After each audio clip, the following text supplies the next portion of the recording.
Yes, this is John. Welcome to Lichess Plays. It is Sunday, February 13th, Super Bowl Sunday here in the U.S. But greetings to everyone around the world, both on Lichess, Twitch, and YouTube, or possibly some combination of all those. Yes, we're live. Greetings, Penguin Monkey. What's up? Let's play Knight G4 here. First game against ePlayer. Shout out to ePlayer. We have quite the history. I have not seen ePlayer in a while, but they were the first one on this random selection here. So really good to see a familiar face. Hello to everyone in the chat. Good stuff. This is a great turnout. Let's play 95. Or do I want to sack that pawn? Nah, I probably shouldn't sack it. I'm going to go here and then play a6. I need to speed up a little bit because I fiddled with my setup a little bit at the beginning. And also my position is not so good here. This could be a challenge right out of the gate. I am getting a little nervous, I got to say. Hold up. Let me figure out how to navigate this. There's heat coming down on my position. Do I play f6 here? F6 is such an ugly move, but I might play it. All right. We could have our very first loss at Lichess Plays in the first game. I'm not optimistic after having played this move, but I have to stop my opponent's plan somehow. I wonder if ePlayer is going to try to run me over. Okay, bishop here. That one didn't look so scary. Maybe like knight e5, bishop e. Let's go bishop e6. I got to try to plug the holes here. Greetings, Leela Min. Also, Andy Hab. Checking in on our YouTube viewers as well. Hello, Fist31. Zach, what's up? Wolfman. Black Viking. Time Wiz. Greetings, greetings. Okay, 2 hours of blitz. You guys know the drill. Let's play queen b6 maybe. Let's give it a check. And then I'm going to go here, and I'm going to try to have my queen help out in the defense. If we get a trade of the dark square bishop, I think I should be pretty happy because that bishop is a pretty bad piece for me.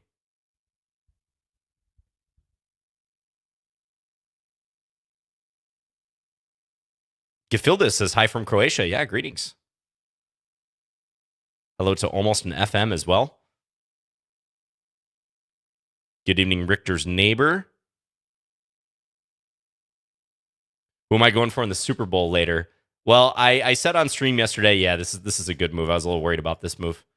I said on stream the other day that I have to root for the Rams because of Sean McVay. And Ben Feingold has been saying that I look like Sean McVay. I don't know if I believe that, but that's apparently what's happening. That's what's going to be my rooting interest. This is terrible. I'm really in trouble here. I think I'm totally busted now. ePlayer, please. Mercy. No, you should try to beat me. And he is beating me. I don't know what to do here.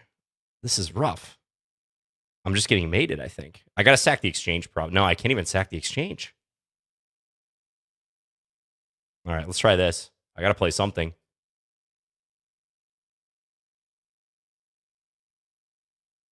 Even though this doesn't work whatsoever. Maybe some minor swindling chances. Let's try. Not if ePlayer keeps his head screwed on straight, but we'll see. Sean McVay is the head coach of the LA Rams. Yeah. Help. Help, help. Okay, take. This might be my biggest test. If I can pull this out, even for a draw, would be phenomenal.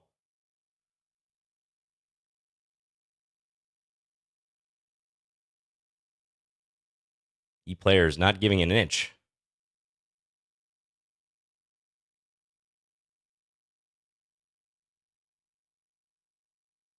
Can chase my king out. Knight e4 now. I'm going to try. At least my king is like semi-escaping.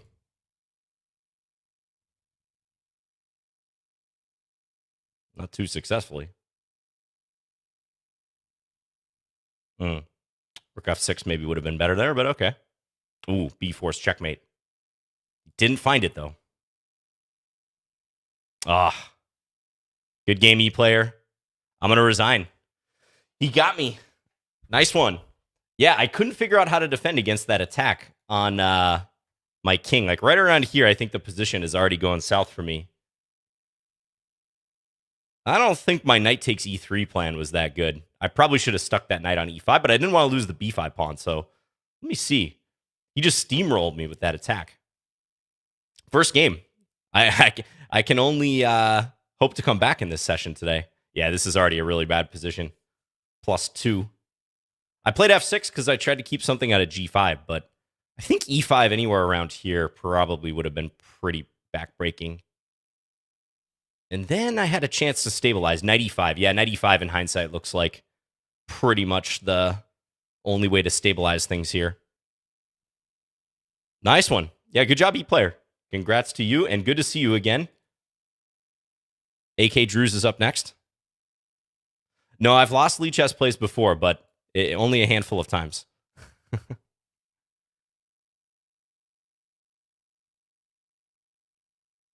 right, let's go here. I'll play my usual line against the Benoni where I try to keep their light square bishop at bay. So prevented from coming here and here.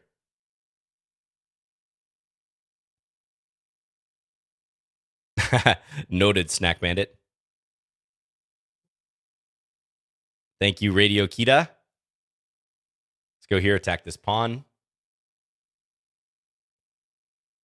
Hello, Ricardo. Good to see you as well. Ooh, and then I get this chance. Knight b5, attacking here and here. This should be very, very good. Hits the rook. I can also bring the knight back to c4.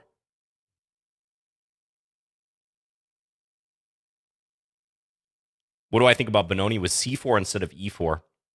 Well, that's what I played here, right? I mean, this started with c4 on move 2. That's the normal way Benoni is played. There's variations like the Schmid Benoni where the white knight is on c3 and the pawn is on c2. A little bit different of a setup. Some structural similarities for sure. All right, I'm thinking knight c4. I also... yeah, probably knight c4 is the way to go. Let's do it. Keep black cramped here. Hit the queen.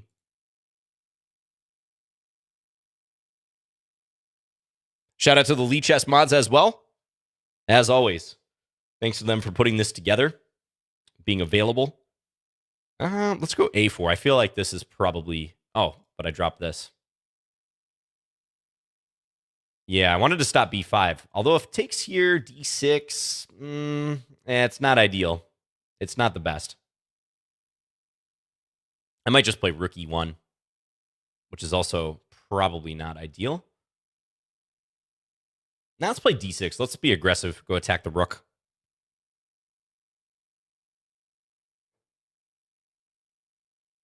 Hello, Kings to Open Entertainment. Also the... Greetings, South Africa and Austria. Fantastic. All right, bring this rook over. So I've got this pawn wedged in on d6. This is nice, but it would have been nicer if I had my e-pawn. Why is the stream quality so low? It looks pretty good on my end. Maybe refresh your page if you're having issues. 720p is the maximum, so don't try to get up to... Don't worry about getting to 1080. All right, knight g5 maybe. Could try this. I think I may. There's also bishop f5 potentially coming for my opponent, but I think I like knight g5, so I'm going to do it. Try to get rid of this strong knight placed here. I'm up on time, so I can try to build on that.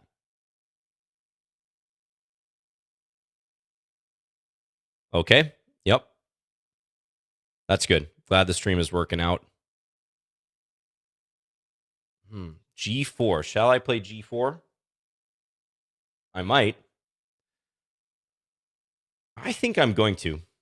Let's see how that works out. So if knight takes G5, I probably take back. Ah, no, but I got to take on E8 first. Ooh, did I blunder? I might have blundered again. We'll see.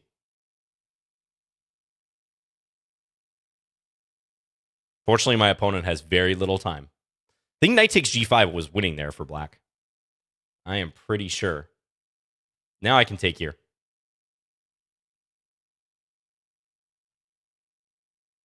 Okay. Let's take here. Take.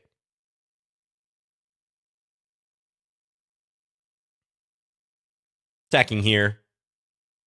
Let's just bring the king up. Stabilize. Defend this. Rook d1. Nah. Play a5. Back this out.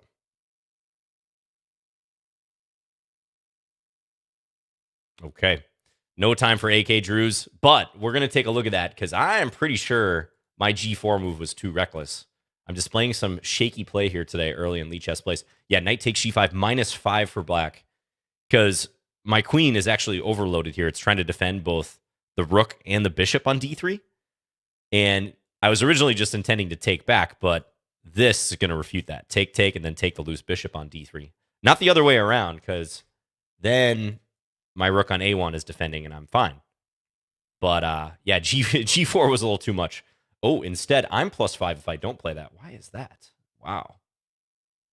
See, this is the thing about these new versions of Stockfish. They're so decisive in their opinions, even when to us it doesn't look like there's a major reason for a certain evaluation. Like I would never think knight f3, for instance, is +3.5 here. That's the third move of the engine, but it says, yeah, even though it's equal material, you got this. Probably because of white space advantage. And apparently even better is to take. We won't investigate this too much, but some sort of trades, queen f3. I can see why this is very good. All right. Thank you for the game, AK Drews. We're going to continue going here. Guybrush Monkey, you're up. Let's play e4. Oh, yeah. That was you, Andy Hab. Thanks for the game. Thank you. Thank you. Should I try to play like Magnus did in that Norwegian League game? I'm going to try. This is not the most exciting line, but I noticed he did this, and I don't think I've ever seen this variation outside of when Magnus did it. So it's this line where you trade queens. Did you guys see this game that I'm talking about? It was a draw that Magnus had maybe 2 weeks ago against Girsun. I forgot his name. I got to look his name up. Well, I'll look it up afterwards. Someone in the chat will know. I want to get his name right because as a native English speaker, it's pretty hard for me to pronounce some of these Norwegian names. And he's a great player. It seems like a really cool guy. He's an endgame composer as well as a grandmaster. But he held a draw against Magnus in this line from the black side just a couple weeks ago. And Magnus, unfortunately for him, erased all of his gains from Tata Steel as a result.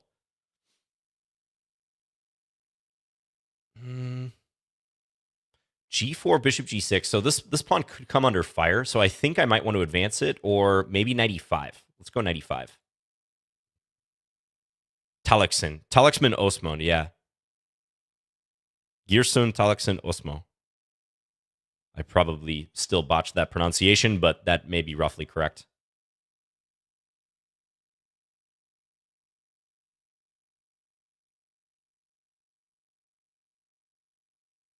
He's rated about what you are? Yeah, exactly. I think he's like 2470-ish FIDE. I'm like 2446. So we're pretty close. So that's kind of cool. You put yourself in his shoes playing Magnus in a rated classical game. Gives us hope.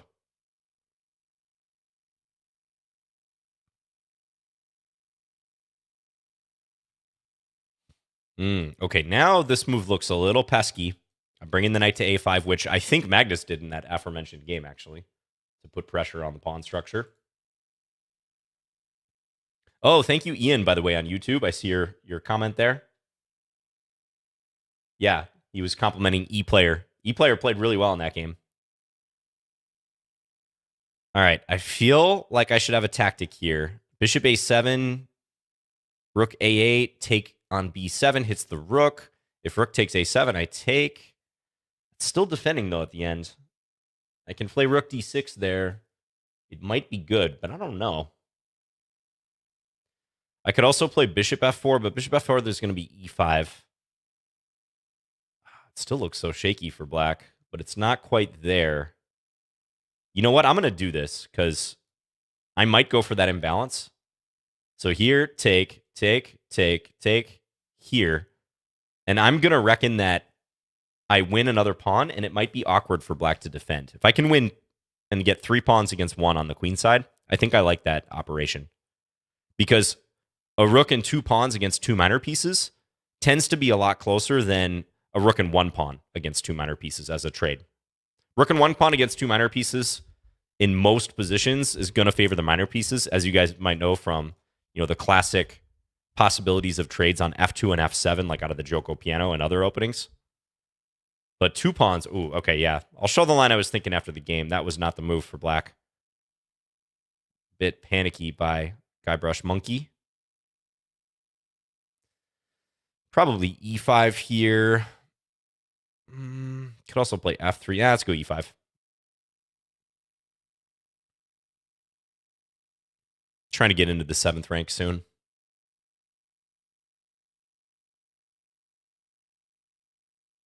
Yeah, EFR, and that's you, E-player, isn't it? Nice. Yep, you had a big kingside attack going. Playing g3 to stop knight f4. Yeah, now I'll go c4.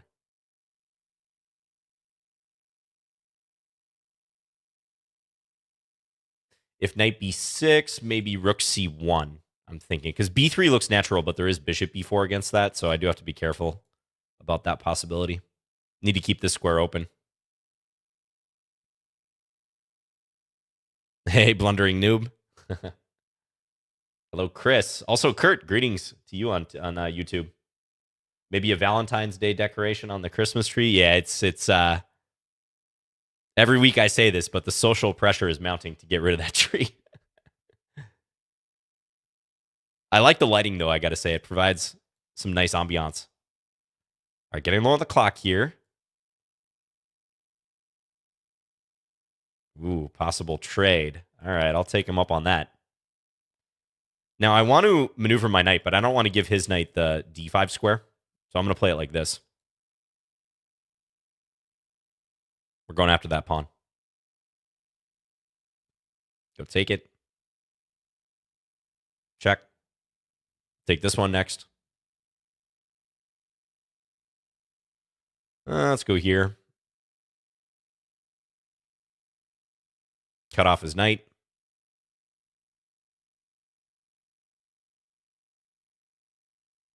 Check. Push.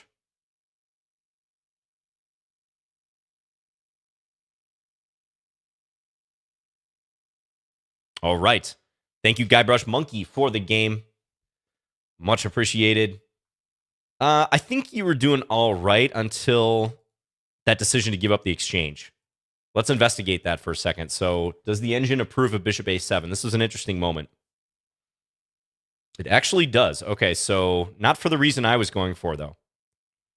So I'm attacking your rook. Now, you can move the rook. Maybe you didn't want to do it because the knight takes b7. But it actually just suggests I move this back. Interesting. I was actually going to play this. I was going to go for this line and then play rook d6. Engine says dead equal. But I was interested to see, yeah, and there's various traps here for black, like rook d1 is a threat. So you got to avoid that. But interesting with the king coming over. It says this is basically equal, but you can see this is a close situation. So if you're trying to evaluate a trade later in the game of 2 minor pieces against a rook and 2 pawns, that tends to be closer than a rook and 1 pawn against 2 minor pieces. Again, usually there, the minor pieces have the better of it. Extenuating factors, of course, but interesting here that this is just completely equal according to the engine. Probably because it will be hard to advance these against the 2 minors if black plays well, and all black's pieces are pretty much participating. But would have been an interesting situation. So, yeah, had you kept her cool here, rook a8, I think this game was going to go for a while. All right, who's next? Defense Dozer, you're up. Good luck. Time to put the bag over the Christmas tree? It might be, yeah.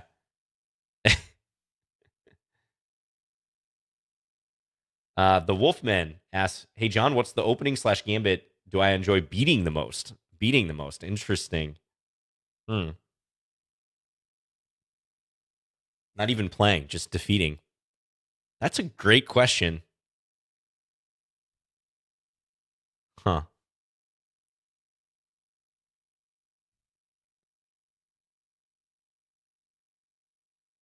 I'm really racking my brain. I'm trying to take that question seriously. I'm trying to approach that with the seriousness that it's due. Defeating the London, but the London's not really a gambit. A lot of gambits I decline. Like in that first game against E player, he actually played the Smith Morra and I declined it. Probably why I lost. For me, it's the England and the Budapest.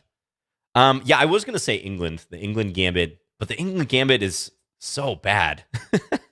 It's really an awful line, so it's hard to even put that up there. I don't know. I got to think about that more. I'm sorry. I'm drawing a blank right now.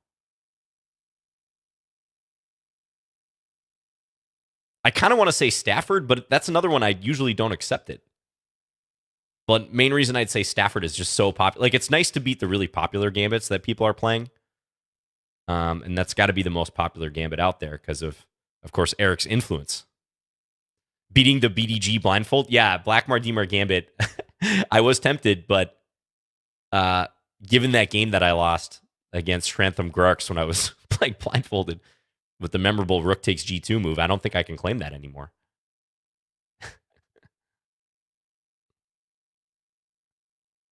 Actually, yeah, Benko Gambit. I think Benko Gambit is a good answer because I do sometimes accept that. If I accept the Benko Gambit, I play this line where you go, so you take on A6, and if black plays down the main roads, you play knight GE2. You go H3, knight GE2, and you actually walk your king over to H2. It's a line that I saw Grandmaster Yuri Shulman play a lot back in the day. And I still think that's kind of challenging for black, especially if they play routine moves.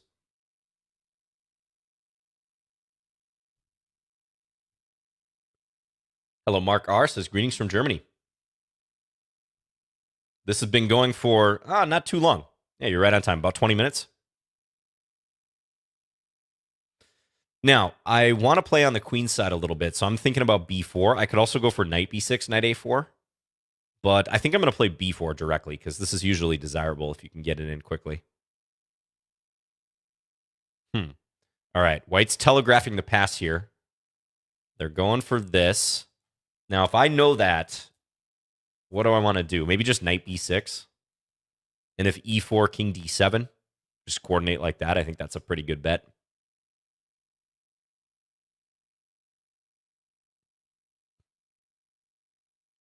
Interesting position here still. White needs to complete their development, but I'm kind of waiting for this knight to move so I can take and then play the knight into a4 and attack, or maybe knight a4 directly. We'll see.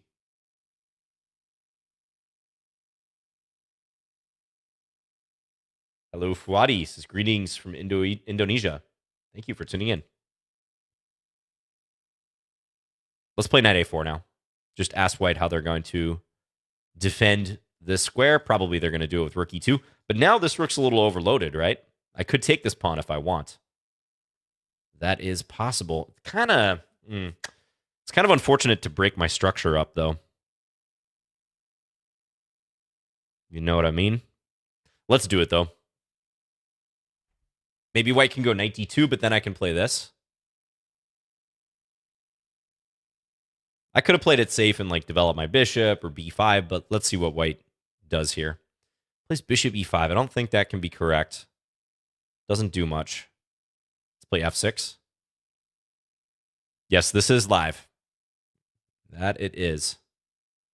All right, now I'm going to protect that. He might go back to e5. Wouldn't doubt it. But at least this pawn's now defended. Goes all the way back there. Okay, but now this is capturable. Let's take it. And then maybe knight here. Get the knight really well entrenched. Put shoe on head, or this is pre-recorded, right?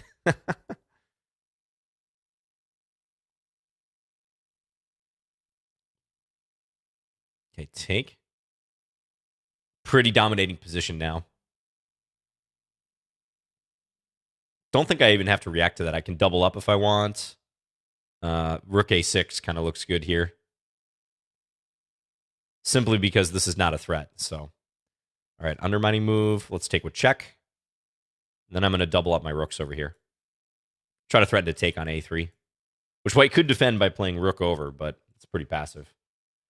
Goes there. Probably just take.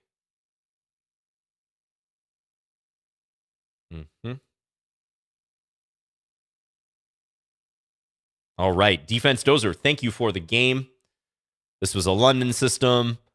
Yeah, this structure, I think, tends to favor black a lot of times out of this. You don't often see a fianchetto of the light square bishop. Usually white's developing e3, knight d2, maybe bishop like this sometimes, especially if black puts a bishop here, white can try to trade bishops. But truthfully, I already think these positions are pretty comfortable for black with the doubled pawns because you get all this play down the file and the possibility of b5, b4. Maybe it was still okay for you round about here, but I would say black probably has somewhat of an advantage. Kind of curious if the engine likes taking on e4. No. Well, it's a top 3 move, but it likes knight a4 and b3. Oh yeah, this was a possibility, wasn't it? Some sort of deep squeeze here. Bishop c1, make white undevelop their pieces. That would have been interesting. Yeah, white could play rook e2 again, but probably there's this capture or b5. Yeah, this is a nasty situation now that I think about it, because if ever knight d2 is played, I can take here. Maybe white can take here. But long term, you can see the restricting effect that these pawns have. It's pretty significant. So thanks for the game, Defense Dozer. Sad Poasa. Good luck. The Christmas tree speaks to the possibility of this being pre-recorded. Good point. All right, let's play d6. I might have to write the date down and show it on stream every once in a while for every one of these Lichess Play streams. Okay, I might play this old Indian style. We'll go e5. Yeah, I'll just do this. There's an interesting book that I read a while back. It's called Play D6 Against Everything. And it lives up to that name. It advocates an entire repertoire based on playing D6. All these setups around that. Features the old Indian and the Hanham Philidor. I think. No. Yeah, Hanham Philidor. Or is it with a quick e5? Yeah, I think both of those approaches. But the old Indian in particular is just not really seen too much, especially at Grandmaster play. It's a defense against d4.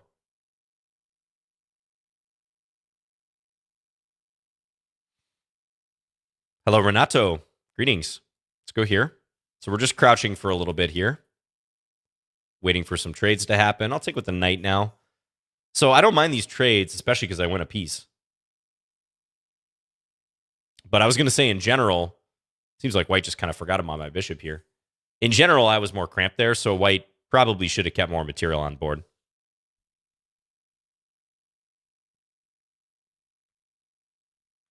Yeah, because the knight was protected here, but as soon as a trade happens, now I have two defenders on that square. White probably just kind of failed to make that connection. Let's play, queen d7, g5. I think that's fine. Let's go queen d7. And now maybe bring the queen in, which is actually a double attack. I threaten checkmate and threaten the bishop.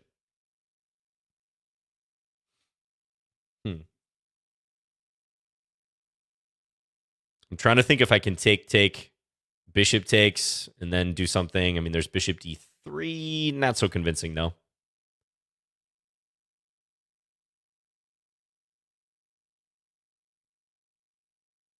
Might just move my bishop here. Yeah, let's play bishop e7.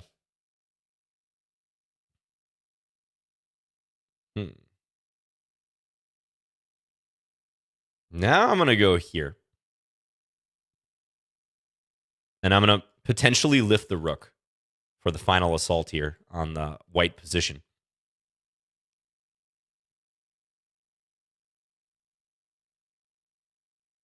Yeah, bishop d3 was tempting, but I think white could take it, right? Because I wasn't threatening mate on g2. Now I get the mate, though. Okay. Sad Poasa, thank you for the game. Yep, just didn't count the number of attackers and defenders here. Again, your knight was fine here initially, but when I'm able to trade on my own terms, this knight is now participating in the attack as well. So not safe to go here. You're covering this square, but it's not safe to go there. All right, thank you for the game. Sidewinder's up next. Good luck. Oh, bishop d3 followed by rook takes e3. Oh, yeah, maybe I could have done that with my bishop on f6. Let's play Caro-Kann. Good point.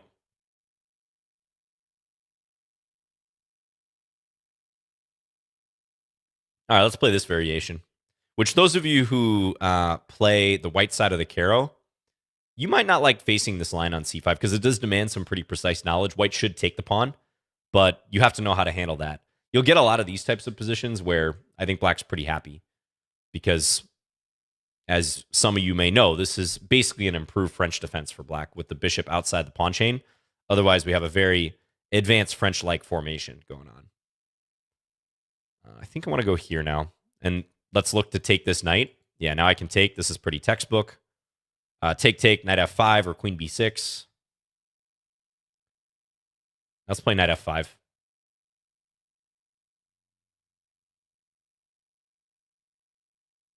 What's the idea behind the early c5?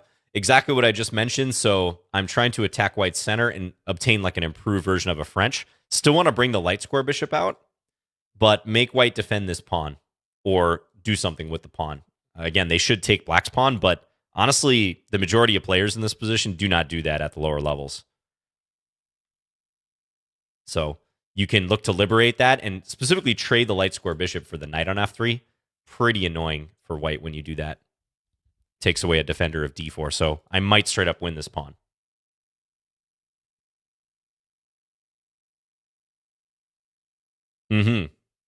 Yeah, I agree with Christoph. Yep. Maybe white is still technically okay after c3. Like the engine may find a way to equality for white, but it's a little sketchy. Okay, knight c3. This is an interesting reaction. Probably a correct reaction here by white, because I do have to be careful in taking this. I will get pinned when I do. And if I take this way, there's queen a4 check. So I probably want to take this way if I'm going to take it at all. But it puts some doubt in my head because white could play something like, well, I don't know. I'm going to try it. This will get interesting. White can play a certain move here that may be challenging, but I'm curious if Sidewinder will come up with it.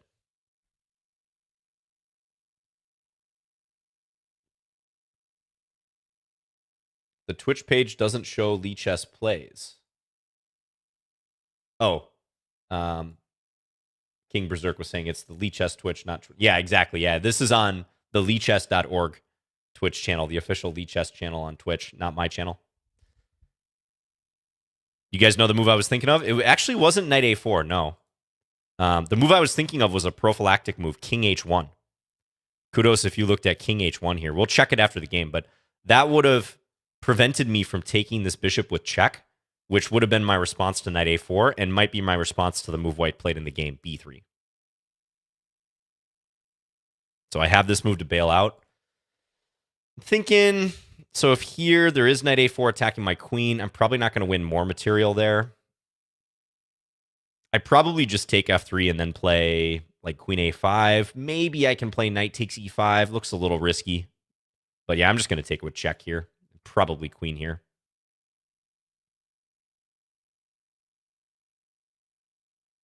That's a master level move. Yeah, king h1. Not the most obvious move, but if there's a consistent threat in the position, like black taking a piece with check in pretty much every line, that move should occur to you after a certain point. Okay, let's go here. I'm thinking about d4 coming up, but I don't know if I want to play it yet. We'll see what white does. The timing might be okay here now because d4, take. Beyond the queen and the rook, white can take b7, but I can whisk my king away to the summer cottage over here. So yeah, let's go for that. Hello, Boom Shakalaka says, hi from Berlin, rooting for Hikaru here at the Grand Prix. Oh, nice. Are you able to attend in person at all? Is that an option? I would imagine not. They're probably keeping spectators away. But yeah, the Grand Prix has been really fun to follow. I didn't get a chance to check out the games today in great detail. But looks like, well, spoiler alert, turn this stream off, mute it, pause the video if you're watching this in the future if you don't want to know the results from today. Warning, warning. But it looks like Hikaru and Aronian are going to play in the final.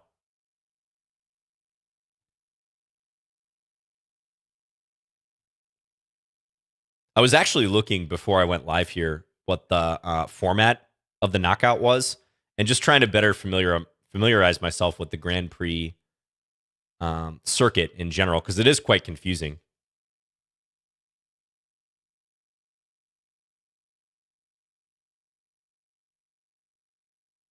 All right, let's just take here. Attack the queen. Now, just don't get mated on g7, John. Do not let that happen. We're going to play this so it doesn't happen.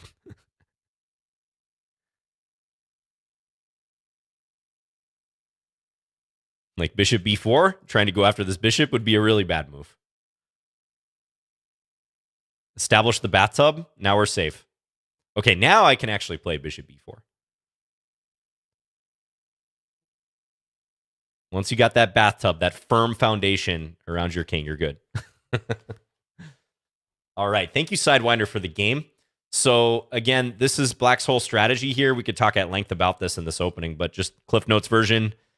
Yeah, when Black plays c5 in the Caro-Kann, even though they're losing a move, they're trying to create some pressure on d4 and trying to attack this rigid structure, and especially keep open the option of getting the light square bishop out. Unlike a French, Black has not committed to e6 yet, so they can get the light square bishop out.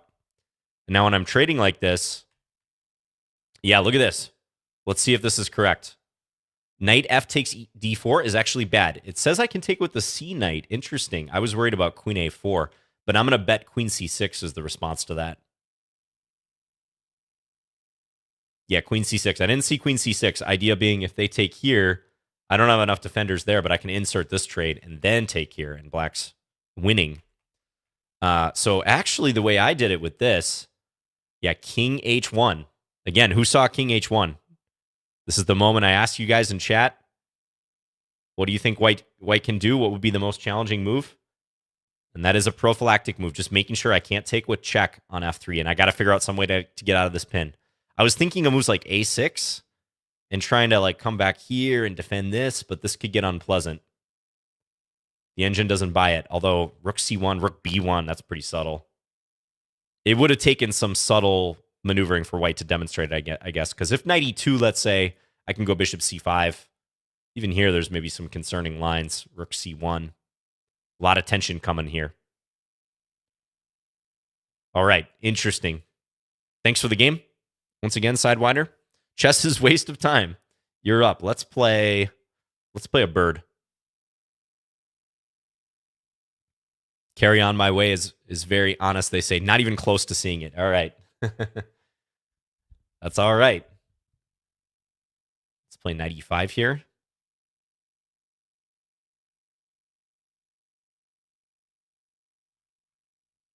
Bishop d7. That looks unusual. All right, I'll play Leningrad style. We'll play g3, bishop g2.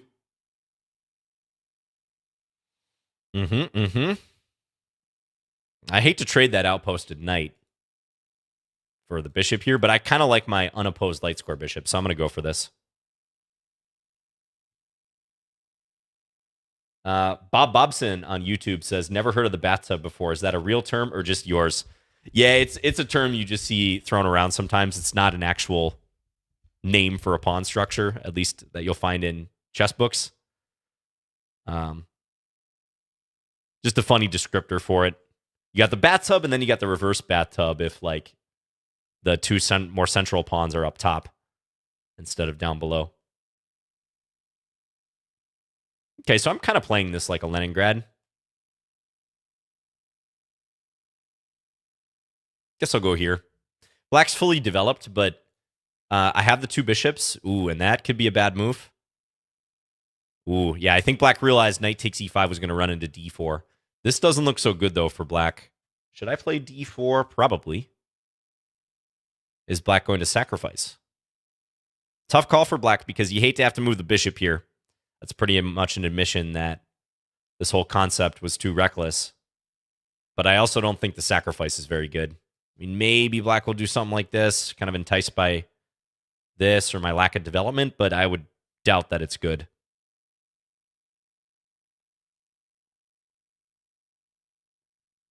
Well, black's going to go for it. And there's still a bit of an initiative here for black, so I got to be careful. My whole queen side is slumbering right now. So it's not an absolute slam dunk.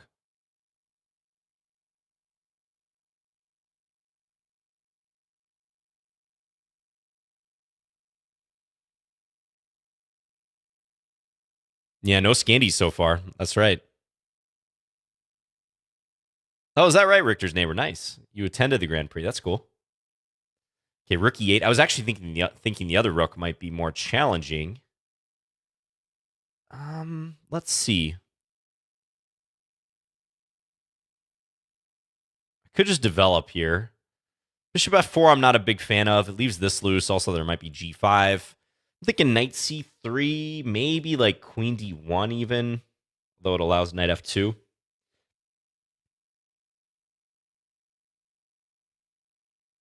This is like a mildly uncomfortable decision just because although the position still looks really good, I need to play some defensive moves for a couple moves in a row here. I think I'm going to do this and basically try to take the pawn on d5 coming up. That's going to be my strategy. This looks super awkward, I know, but we'll see afterwards what was best there.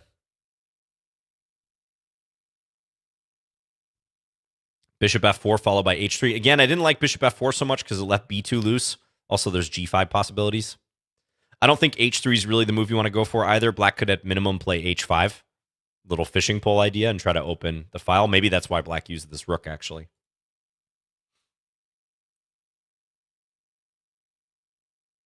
Oh, that's a nice line. Boom shakalaka. Definitely didn't look at that possibility. Looked at queen d1, but not for the reason you described. Let's go here. I think I can take this pretty cleanly now. Because now the bishop is not helping the knight go to f2, so this should be pretty much over. I'm up a piece. And black's going to have to trade queens. Let's just develop, huh? Could also attack that knight. Let's just develop. Hello, Macho, says big fan from Botswana. Dude, that's awesome. Thank you. Thank you so much. Appreciate you watching.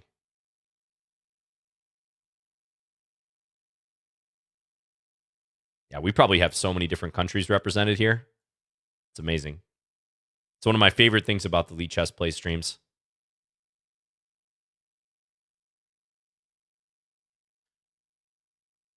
Okay, attack the knight.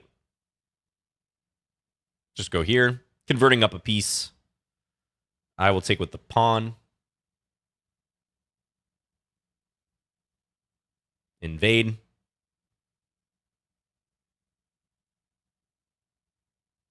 Oh, took that. All right, chess is a waste of time. Thank you for the game. I think you were doing all right because you were fully developed around here, although white has the bishop pair, but it's one of these positions I don't think you can force anything, at least in the short term. Let's take a quick peek. Ooh, it likes your position. It says you're better here, so evidently this slow way of playing for me with grabbing the bishop pair is not so good. Poor bird's opening. The Lichess automated analysis gives it a dubious mark. It's always pretty sad when you play an opening that the automated analysis says it's just bad. I know from firsthand experience because it says that for the Scandinavian defense. Every game of mine with e4, d5, it's like d5 dubious.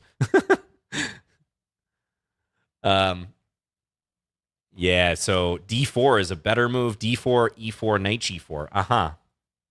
I could see how that would be good, trying to work into the dark squares. As played, yeah, probably just not going to cut it here. Rook d to e8. Actually, the best move. Maybe one of the best moves.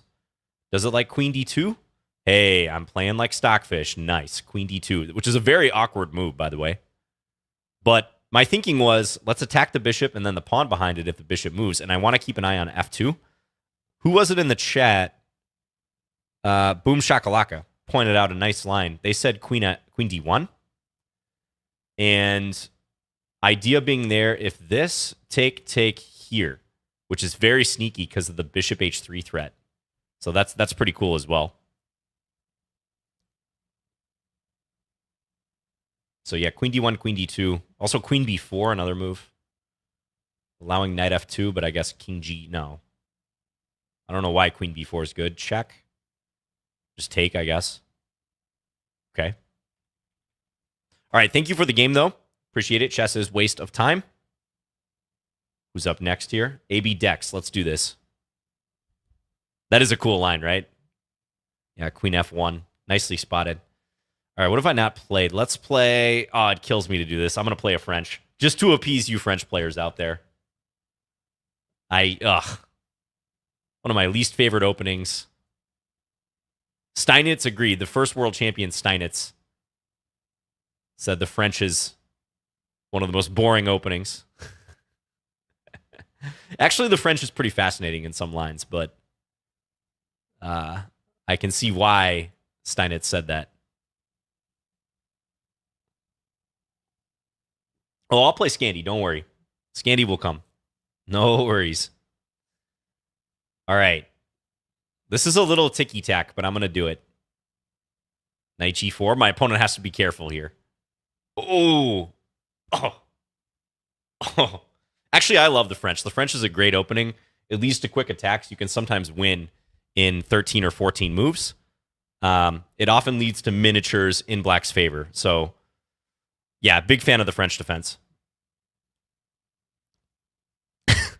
Okay, thanks for the game, AB Dex. I couldn't resist with knight g4. Yeah, you got to play the move g3 here to prevent the collapse on the h2 and f2 squares. I don't know, though. It's looking a little suspicious. Maybe I go queen b6. I guess you can go d4, bishop d4. Yeah, it's probably nothing if you defend correctly, but pretty much have to play g3 soon. Could take the rook first and then play it, but g3 is a must. Never play h3. Yeah, I don't know about this setup with b3 either in the exchange variation. Okay. So ironically, we win our fastest game of the day with the French. Never e-elf. All right, I'll play Scandi next if white goes e4. There we go. Should I play knight f6 or queen d5? What do you guys think? I will play... this is rated. I should probably just play what I want to play. If it was casual, I would have you guys choose, but I'll play knight f6. Okay, first person said knight f6 in the Twitch chat anyways, so probably good. d6. All right, well, I'll take it. Let's go here. Play c6. Oh, yeah, the c6 move. All right, I'm going to play this in attempted enterprising fashion. If bishop e2, I'm going to go h5. h5 tends to be pretty useful in these positions, especially if you're intent on castling this way. Ooh, f3. Ugh, I don't know about that. That does not look quite right. Sometimes you play with this structure in the Scandi, but almost always the bishop is out here if you do it. Okay, I'm loving this position for black. If queen e2, I'm going to go knight d4. Go back. Go back in your hole. All right. Now, how do we prosecute the attack here? This is a pretty disgusting position for white. But how is white going to get out of this. The pawn on f3 is defending some important squares. Like, I can't bring a knight in here. All right, let's just hack away at the king side. Yup. You knew that move was coming. I was trying to figure out some way I could, like, maybe sacrifice on f3, but I wasn't seeing it. Hello, Element on YouTube. Zach and Chris also liked that last game. Yeah, the bishop h2. Bob Bobson says, I got to remember that one.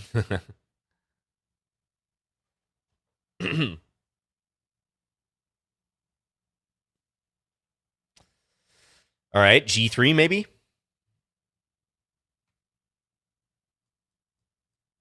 Interesting. Probably not the best move, but interesting.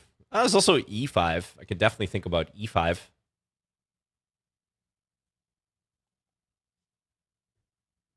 I kind of want to play this just to clear the lines. But I'm not quite sure what my follow-up is going to be is the thing. All right, let's go here. Let's play a little bit slow, but let's play h4.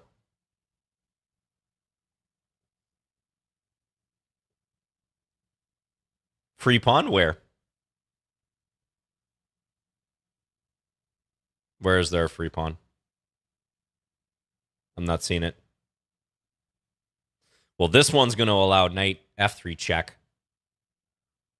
Let me just think if I want to go here first, maybe. Oh, yeah. White could take the pawn, but I didn't mind that because I was going to use that file to my advantage. That was okay. If I go here, there's knight takes. So I probably should throw in the check.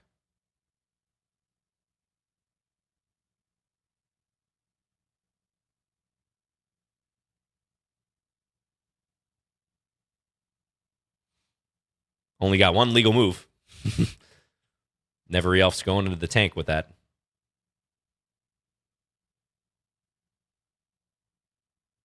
Yeah, a lot of ways to play this position. I'm just trying to hack open lines. E4 now. E4 looks pretty good. Let's do it.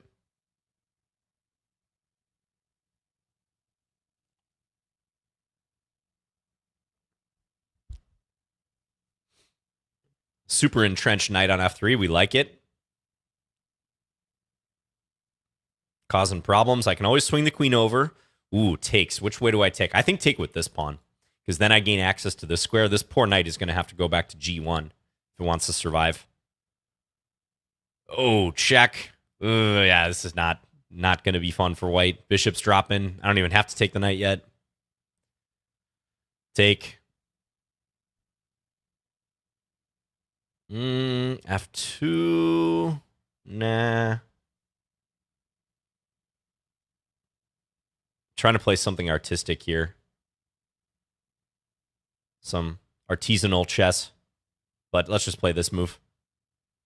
Especially because my time is low.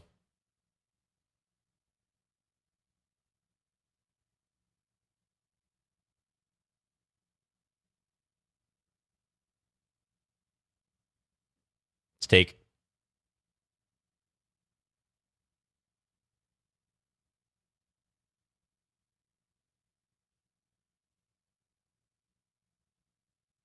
Got the bishop coming in. We're rocking and rolling. Rook e8, possible threat. Let's do that. Got a mate threat here, so white can't take my rook.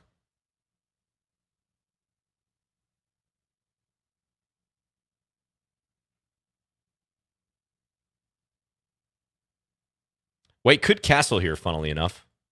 Or no, they can't because they moved their king already. Never mind. Checkmate. Nice. Yeah, if white hadn't moved their king, they could actually castle in this position. Because the rook, even though the rook is going through an attack square, that doesn't matter. It's only if the king is going through an attack square. There's a famous incident, thank you, Neverelf, where Victor Korchnoi evidently asked the arbiter in a similar scenario. There was some situation, I don't remember the exact position, but there was a black rook on b8 with the open b file, and he had to ask the arbiter if it was legal for him to castle queenside with that rook guarding the b1 square. which in fact it is. All right, thank you, Nevery Elf. Yeah, so I don't think d6 is such a great way to decline the gambit here in this instance. And again, white does go for this sometimes, but usually if the bishop's liberated, I think your position's a little too cramped here. Curious what the engine likes in this position. Doesn't like g5. Says e5, queen c6, queen b6. Lots of queen moves. Okay. Why does it like this one? If here... Okay, just get out of the way for e5 and try to do this. Do this. All right. Well, thank you for the game. Who's up next here? Dr. Rhinophilus. Good luck. All right, what have I not played? Let's play b3.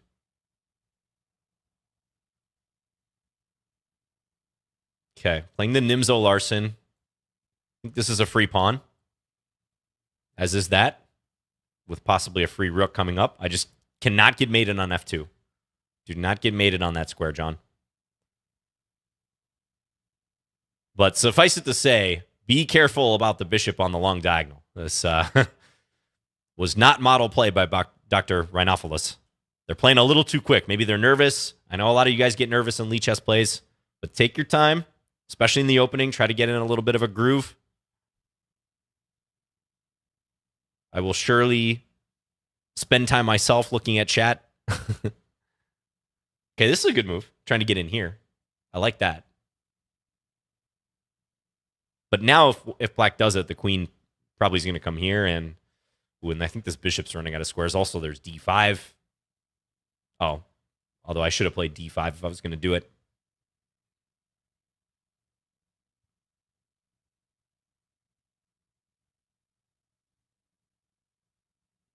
Element says, John, if you could play him, do you think you could beat Paul Morphy? I think I would be a favorite against Morphy, yeah, in his like 1850s form with no access to modern resources. Yeah, I think my defensive skills, my knowledge of positional play, not playing into his gambits would benefit me, but I don't think I would like wipe the floor with him by any means. And it would be a competitive match. He was a brilliant, brilliant player, needless to say. Some of his strategic games were actually quite interesting. But I think with the benefit of modern chess understanding, like a couple decades or more benefit for me, I could do pretty well. All right, all right. I got to defend my king a little bit here. Let's play f4. And then I'm going to go bishop f3. Like when this bishop comes in here, that was my plan.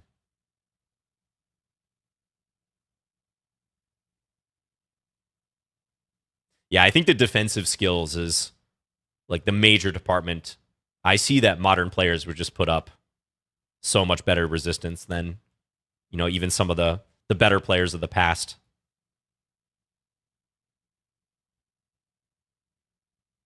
People don't roll over these days.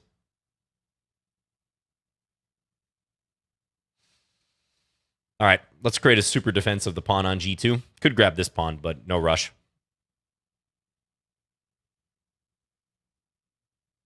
Now, if Morphy had access to modern chess resources, of course, this is a different story. I mean, how could it not be? One of the most brilliant chess minds of all time.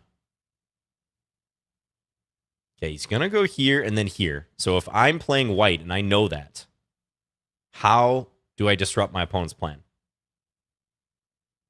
Then I could play h3, but that's...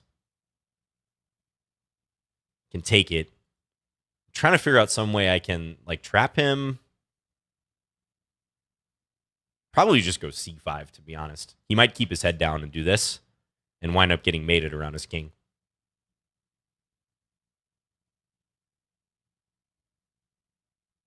Oh, rook d8. All right, switching it up. Rook d8. Yeah, I don't think the check down on d1 like matters too much. So let's go here.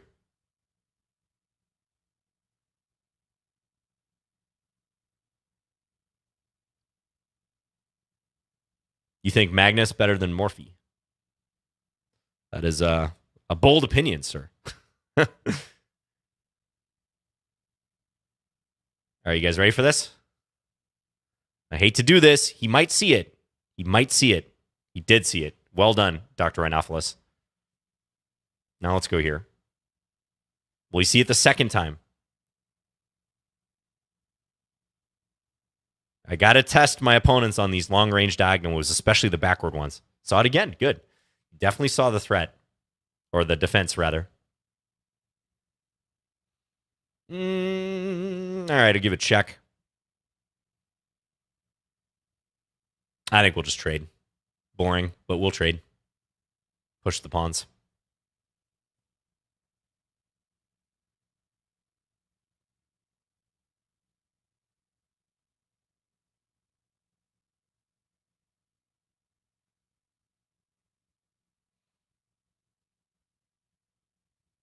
All right, checkmate. Thank you for the game. Yeah, you just played the opening too fast. Let me take on e5 and then take on g7. So you'll want to defend this pawn, maybe something like knight c6 or d6. Also, yeah, thank you for the game. You don't have to necessarily play e5. Like when I'm playing black against this opening, I usually play d5, and I avoid putting a pawn here. So, all right, Lord Bungle, we might have to turn off the spectator room right now, unfortunately. Not that you're asking anything inappropriate, but your comments are a little all over the place. All right. Thank you for the game, Dr. Rhinophilus. Glitch, you're up next. Let's play English. Let's go c4 in this one. Could I beat a 16-year-old Bobby Fischer? Ooh, that's an interesting one. 16-year-old Fischer was already pretty darn strong. That's very interesting. Because how old was Fischer when he made Grandmaster? I'm going to say no. I'd probably be an underdog against 16-year-old Bobby Fischer. I'm pretty sure he made GM at like 15. That sound right? Here I'm trying to exploit the attack here and here. 17, says Ricardo. Take. Now, this is interesting because I might want to capture this pawn, but I'm a little bit nervous. There's d4 for one thing. It might be okay to do, though. Take d4, queen takes, take c3, take a8. Am I really doing poorly there? Probably not. All right, let's try it. You know my philosophy in Lichess plays. If you're pausing to calculate, you're unsure one way or the other, just go with the most entertaining line. We're going to see this.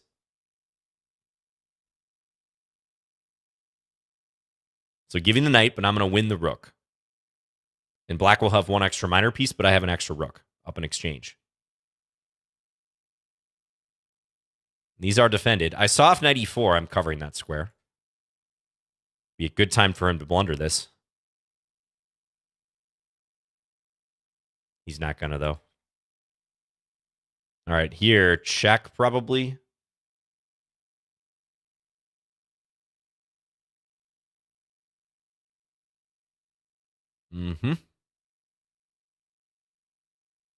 Take that. Bishop c5 would be a blunder. Natural move, but blunder. And now I think I have stuff like bishop a5, maybe rook d1 coming in. I like the look of this. He has to go queen here. I think I can probably win some more material, or at least make things extremely awkward for black. Yeah, Karpov is one of my favorite players. Absolutely. Bishop c5 decent now? I guess I always have queen c7. So here I cannot castle. That'll be pretty clear. Even though I want to get a rook to d1, I would be in check if I were to castle. So that's clearly illegal.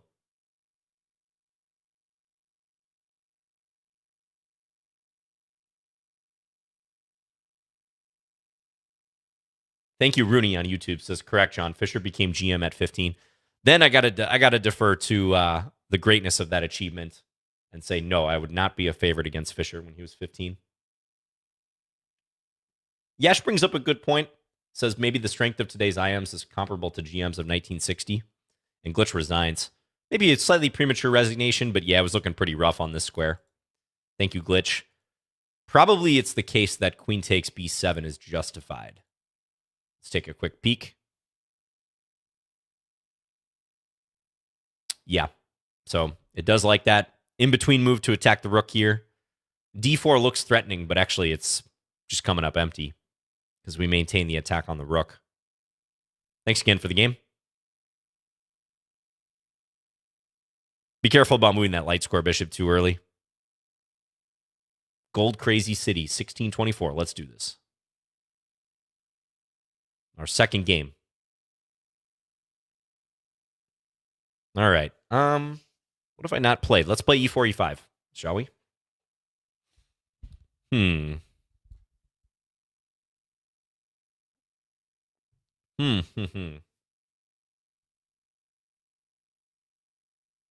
Trying to think what I want to do here.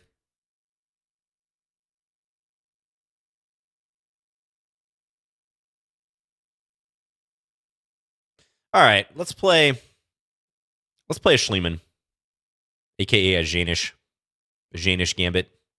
Yeah, you're right, Richter's Neighbor. I did play it. I played this in exactly one game over the board, and I actually won that game. It was a game against a master in our state championship.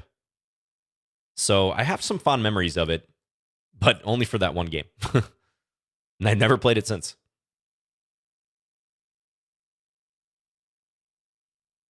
Thank you, Jeffrey. Says, love the spicy play. But then he said, oh, wait, never mind. This is like mildly spicy, you know? A little bit of a kick.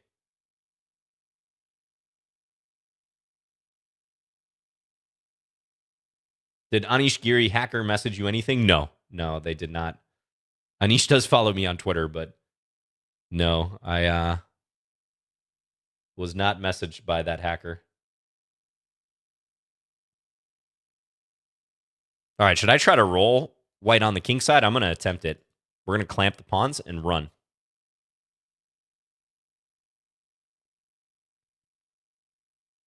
First, might want to stabilize things, though, a little bit. I'm going to play a6. I want to prepare the a7 square for my bishop. Maybe bishop d7 first, too. Because the thing is, when you're going to make a break for some pawn storm like that, you want to make sure other areas of the board are pretty secure. Like you're not going to run into issues in the center or the other wing where you're going to have to interrupt your attack. So it can make sense to play a couple securing moves before doing it. Yeah, let's go for it now. G5.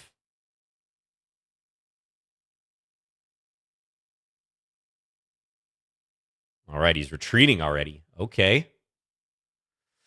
Bishop G4, though, already looks a little unpleasant for my opponent. You can't play F3. I've got this dark square bishop lurking. Knight E2, there's going to be knight D4. The walls are closing in on white quickly. Probably should move the queen.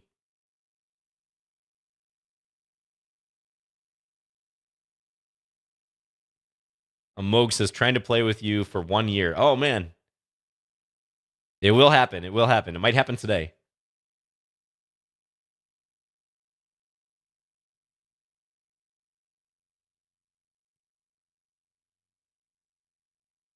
Yeah, I'm going with the Rams. Got these cheeseburgers. Absolutely.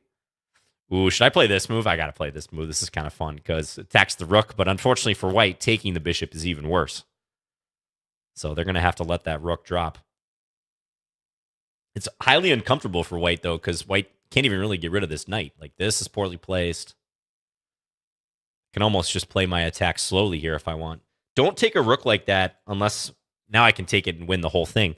But had white kept their king on G1, I'm holding that rook hostage, essentially, assuming the queen still remains on C1. So don't be in a hurry to take it. This looks like we just changed colors of our bishops. Like, what is the black bishop doing on F1 here? What a comical scenario. All right, I got to play for this now. Ah, but my bishop hangs. Still, it's good, though. Take. I can go check. I might lose a bunch of minor pieces, though. Oh, I know what I'm going to play if white goes knight takes b6. I apologize in advance for this gold crazy city. Please forgive me.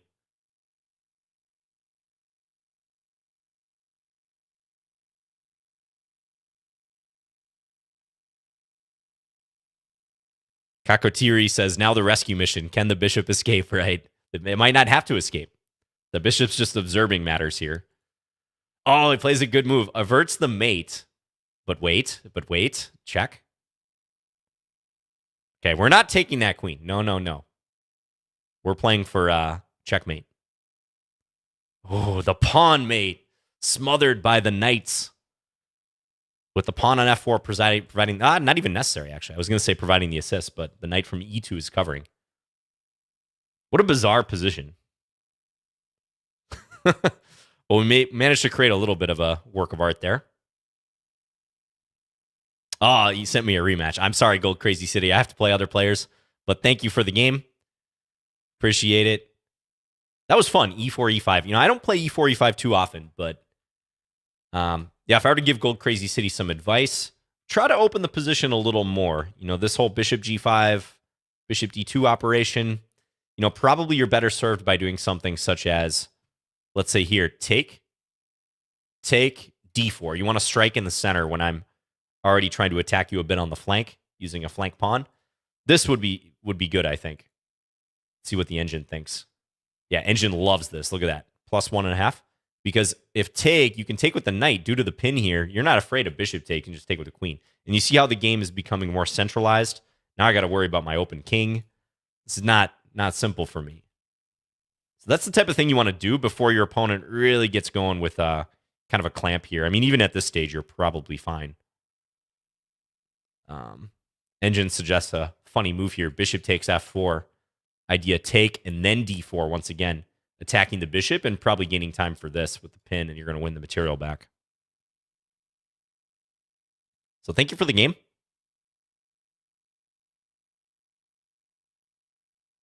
Okay.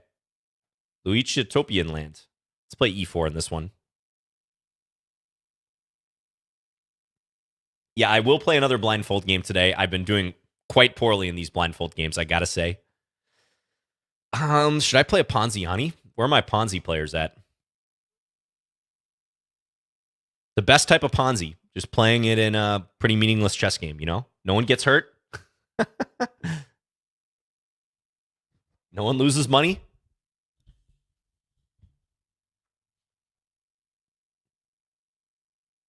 There's some theory here. D6. Okay. Let's just play bishop e2. I'm playing a little trappy here, but I'm keeping some tension. We're testing black. We're seeing if black makes a mistake.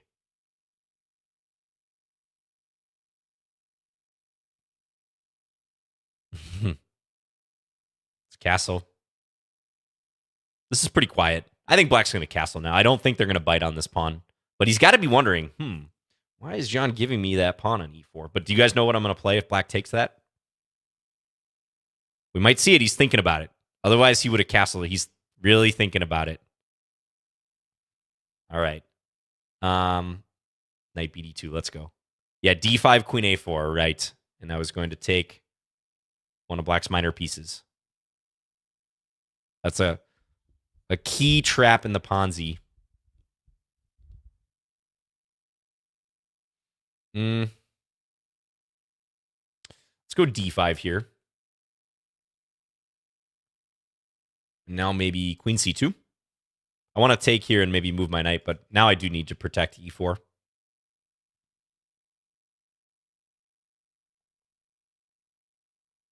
Koslov says, when I was 800 to 1200, I hated the Ponziani. Never faced a problem against it ever since. Yeah, it's not played too often, but can be a little bit tricky. The line I used to play against it was like here, just playing knight takes e4, because if you're going to take the pawn, that's a good moment to do it when you have not moved your d pawn yet. If white goes d5, you play knight e7. You still have to be a little bit careful there, but I think that pretty much equalizes for black without too many troubles. Yeah, I agree, Smithy Q. I think that's right.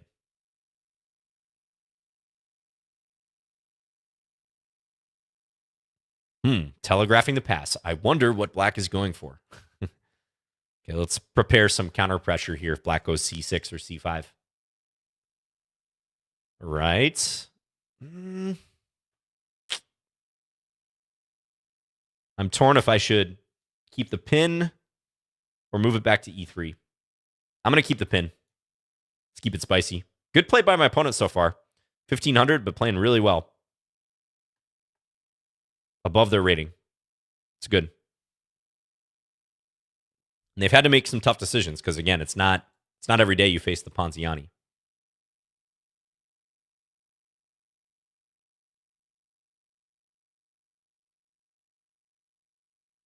Okay, this could be trouble, but if black takes with the bishop, interesting. I was thinking maybe take here, but then bishop takes here, right?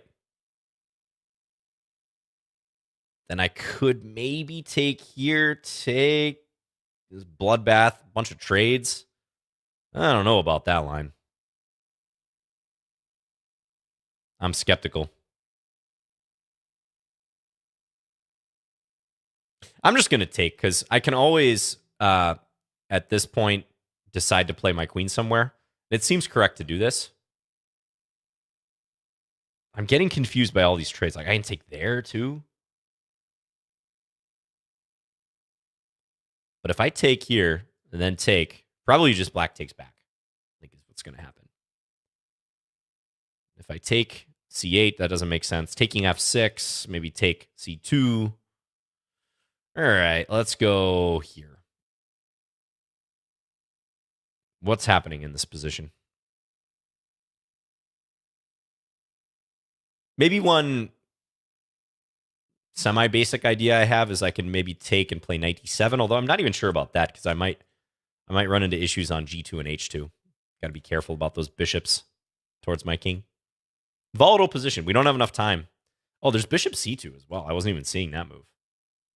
Bishop c2 was the thing. All right, I'm going to try this. This might not be good, but I'm going to try it.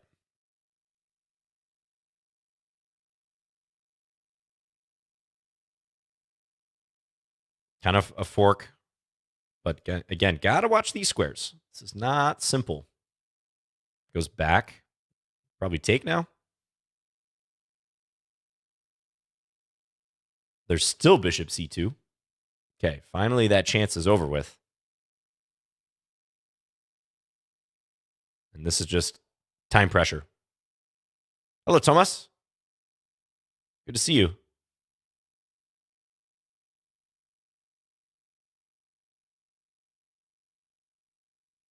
Yeah, coming apart for my opponent in time pressure, but very interesting game.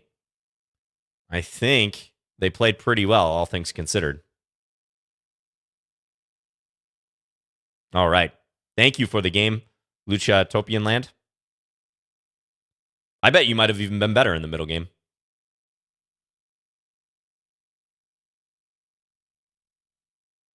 Let's see. Sharp position. Likes queen d3 here. Ooh, yeah, you were better. Queen b3, it hates it. Apparently, my only good move is actually to go down this path, which I wasn't thrilled about.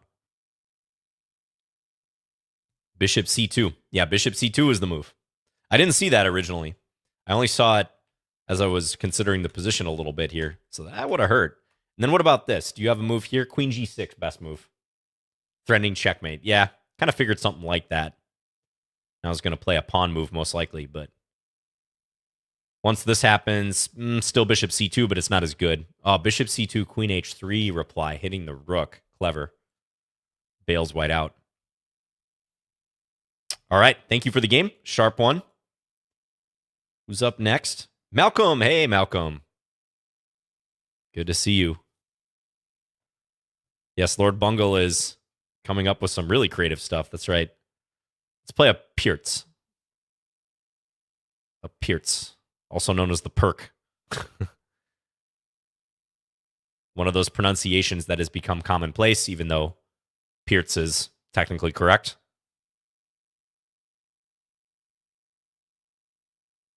Let's go knight c6. Play e5. Play this kind of like a King's Indian.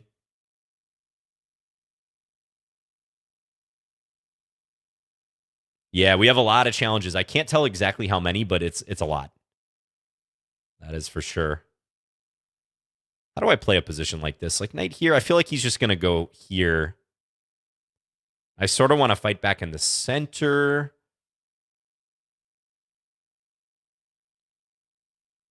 Yeah, see, this is where my lack of experience in these positions kind of shows, because, well, let's go knight h5. I'll try to attack this pawn.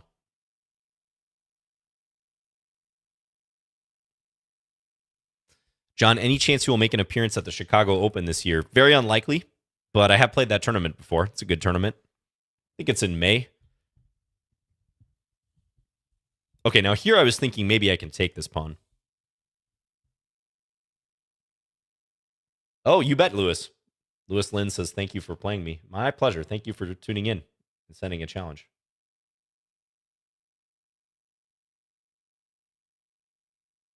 Yeah, Robert Kramer, I said Rams. Yep, that was my prediction. For very little reason, but I was pressed to make a prediction.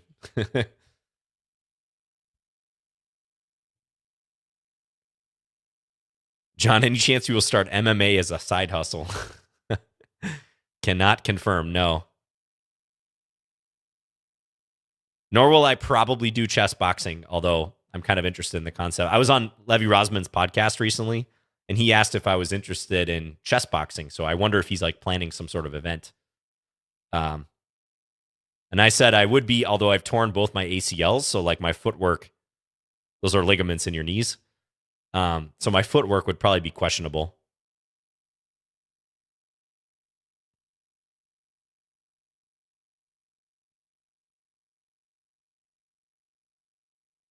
Trones Ritter, thank you for the prime. How did I tear my ACLs? I tore them playing basketball both times.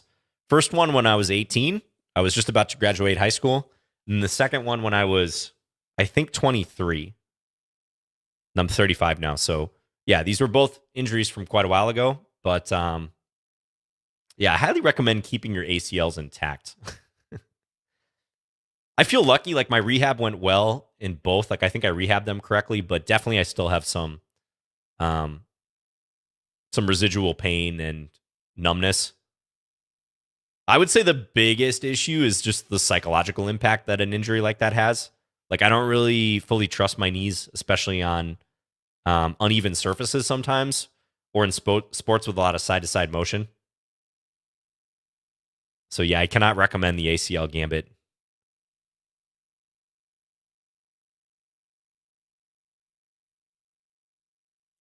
I actually think there's something anatomically in my knees, because the first time I tore it, the doctor mentioned this.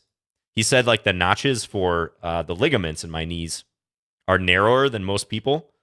So with your ACL, the anterior cruciate ligament, that governs like your side-to-side stability in your knee. So again, if you're playing lots of sports with side-to-side motion, like that will be an important ligament. And you have your ACL, your MCL, and your PCL. And evidently the notch that houses that like in the kneecap for me is like narrower than it is for most people. And so this is my very layman's interpretation of that, but basically there's not as much like give side to side for me. Thank you, Malcolm, for the game. Yeah, you're down a couple pawns. That was sort of drifting away. Maybe you could do something around here to try to get some compensation, but it wasn't looking good. I think you probably just overlooked that I was loading up against this with knight h5. So appreciate it, Malcolm. All right. Jeremy, good luck. Okay, let's play e6 on move 1. A French invitation, if you will. But now maybe I'll go into a Dutch. Yeah, let's go into a Dutch.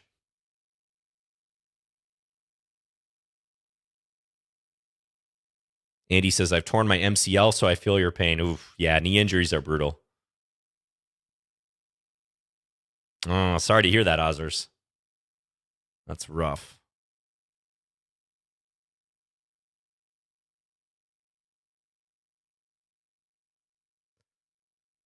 The second time I tore my ACL, and these are both knees, by the way. The second time I tore it, I pretty much knew it right away. It's just the searing, intense pain. it felt almost identical to the first tear. So even though there was like a 5-year gap in between the tears, I pretty much knew I had done some significant damage.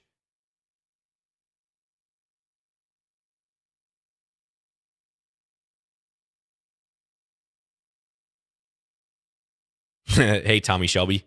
He says it's pretty easy, just don't get injured. Yeah. Why didn't I think about that? Rookie mistake.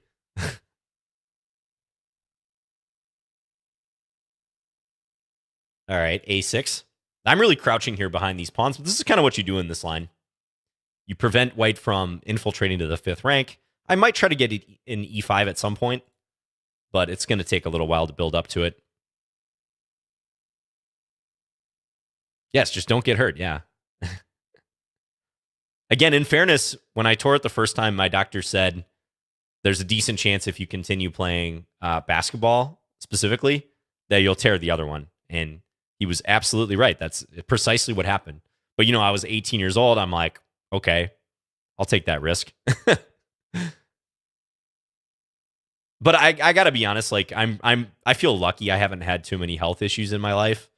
And yeah, it impacts me a little bit, but there are way worse things that could have happened to me. So ultimately I feel pretty fortunate still. I'm still totally mobile. I can do most everything that I did prior to those injuries. I'm just more hesitant when it comes to like certain sports in particular.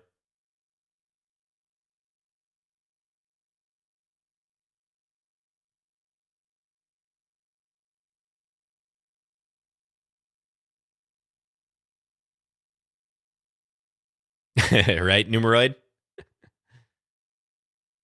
All right, I want to take with a pawn. I know it kind of strands this pawn out here, but I'm going to break with this move now, and we're going to try to attack down the F file. I'm trying to pry open the F file.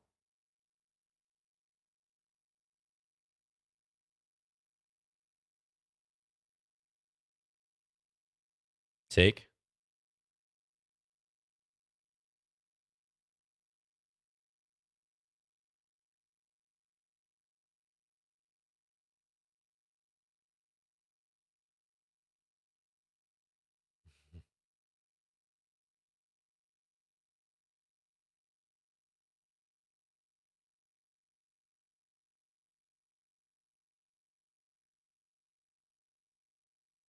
Oh, thank you, Radio Kita.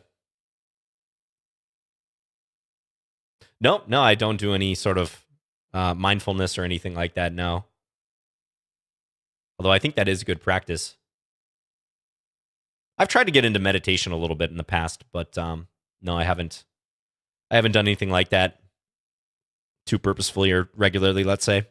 Let's go here. There's a lot of tempting moves here, like bishop f2, e3, but I'm going to get the knight involved. Because if he takes, I can take here. So I'm thinking maybe send the knight into d3 to put more pressure. I'm trying to keep this pawn on e4, at least for the time being. And if here I take, rook takes d4, I did calculate this, I have knight e3. Okay. So again, bishop f2 followed by e3 looks pretty darn good, but there is knight f3 at the end of that line. It's going to slow me down a little bit. So many tempting moves. Probably just here. Let's do this. I'm threatening queen takes g3. And even if white goes here, that doesn't help. Because white's kind of pinned in two different ways at this point. Oh, can I take here anyways? I really want to. I really, really want to. I see some cases where this might work. I can do a lot of stuff here.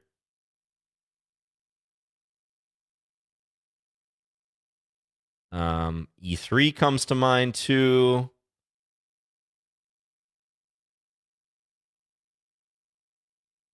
Oof. Hold up. Yeah, I think I'm just going to play E3.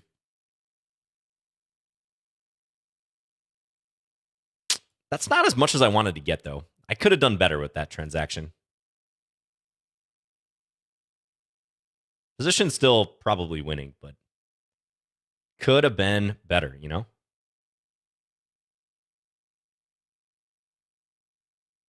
Okay, now it's going to be a time scramble, though.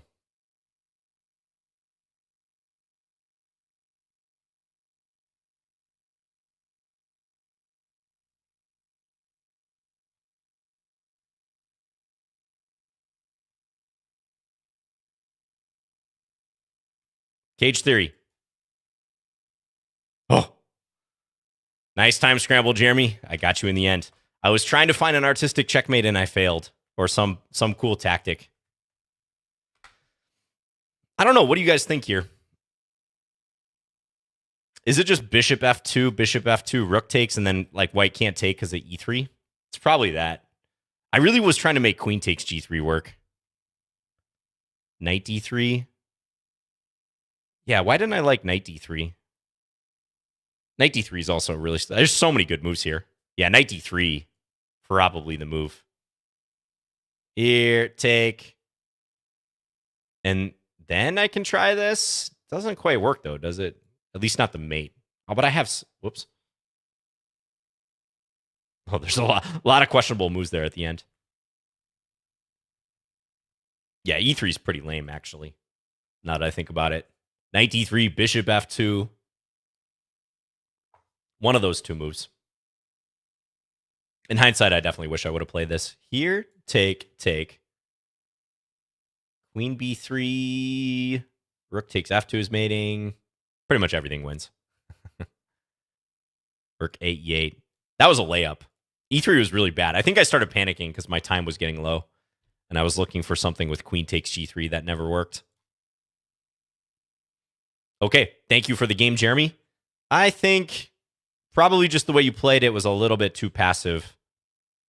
Yeah, I think this kingside expansion, maybe somewhere around here you can improve a little bit. Maybe h3 and castles, but honestly, I think this already looks pretty comfortable for black. I've made a lot of progress with my pawn pushes. Thank you for the game. Hallahan. All right, let's go knight f3 in this one. People really want me to say milk.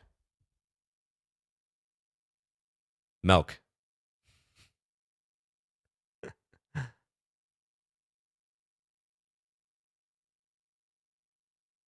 Can we do an atomic game for the final game? I don't really know how to play atomic. I got to be honest. I think I might have played 1 or 2 atomic games in my life. John, what's your suggestion against the London? Well, against the London, I usually play for a quick c5. So I mostly play d4, d5. So I'll play d4, d5, and if bishop f4, c5 directly, and then take the pawn on d4 immediately thereafter. But there's a lot of ways you can play, of course, and it depends if you play knight f6 on move 1 against d4 or other options. Smithy Q says, against the London, I resign and just move on to the next game. Is Semi-Slav okay against London? It's a little bit passive to go for that setup. I'm kind of biased. I don't really like locking in my light square bishop, especially when I don't have to. So I wouldn't recommend going for those setups, but a lot of people do play d5 and put a pawn on e6 in the London. It's fine to do that too. I don't know if I would combine e6 and c6 against the London, though.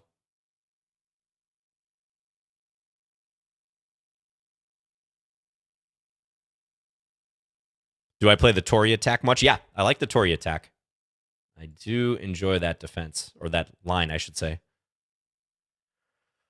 Okay, e5 is interesting. Let's play e5. This is not the best move, probably, but I'm going to try to open up some lines against this. Normally, I'd probably play rook d1, bishop f4, kind of sit on this center. But we're playing aggressive here. Maybe bishop g5.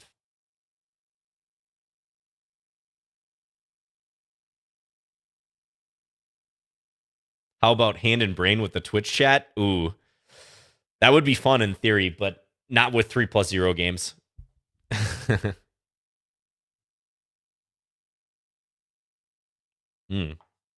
Okay, now queen e4 might be working because if g6, I can take this pawn. I can also maybe take first and then play here. What do we think about that? I guess f5 take, bishop takes, and the queen defends. So this is probably the right move order. Threaten a little mate. And on f5, you guys know what we're doing. We're playing en passant.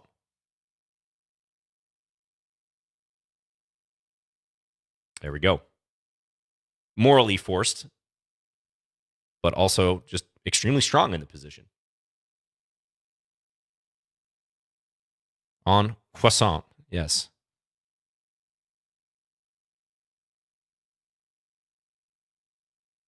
John, didn't you play in that I Am Not a GM tournament? Yeah, I did in the first edition on chess.com back in mid 2020, about a year and a half ago.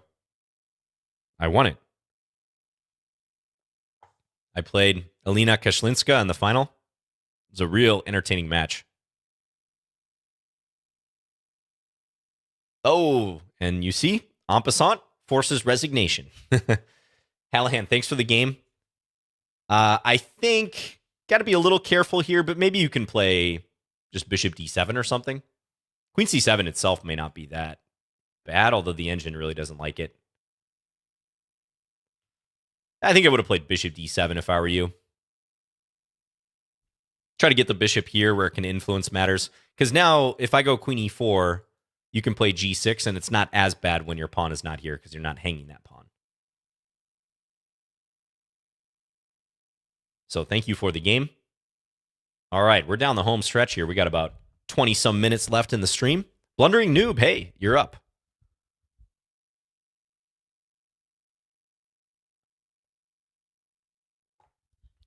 What's your feelings about the Dutch?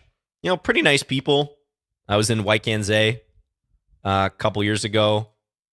I think their cuisine could be a little bit better. No, I'm just kidding. The Dutch defense is interesting. The Dutch defense is definitely, I think, in some ways, like an underrated opening. It's a lot of fun to play, too. And there's various lines you can play. Classical, Leningrad, Stonewall.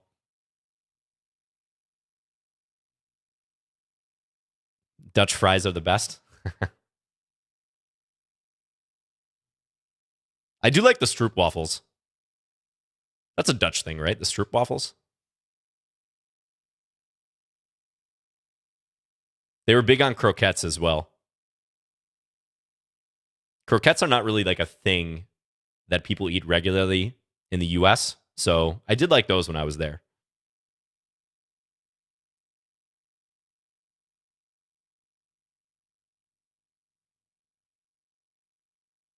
Could play c6 as well. Yep. Absolutely. I'm just playing a6 because I kind of like keeping this square open for the knight sometimes. So that's why I'm going to play it now. All right. Let's go here. Whenever you play bishop g4 in the Scandi, you got to watch out for stuff like this. Bishop takes f7 and knight e5. But I have the knight e5 operation, that square covered multiple times, so no worries there. Okay, I could take, but I kind of want to keep the tension, so let's go here. I might end up castling queenside, which would be unusual for a Mises Gambit, white playing b4, but I think I'm gonna. I mean, why not? I don't think I've ever castled queenside when white plays this b4 Gambit, but there's a first for everything, evidently. Now, Blundering Noob could really live up to their username by playing the move knight g5 right around here somewhere. And blunder, queen takes g5. This is also a challenging move. Let's see what Blundering Noob does against this. I think white has to play an extremely counterintuitive move here to survive. And Blundering Noob finds it. Knight b1. Well done. I didn't say it. I didn't say what move it was, but that's exactly what I was thinking. Got to go knight b1. Because queen d2 or queen e1 would have allowed like knight d5, for instance. So what do I do now? Could play something like knight e4. This looks kind of fun. So again, in the spirit of what we do in Lichess plays, I got to go for it.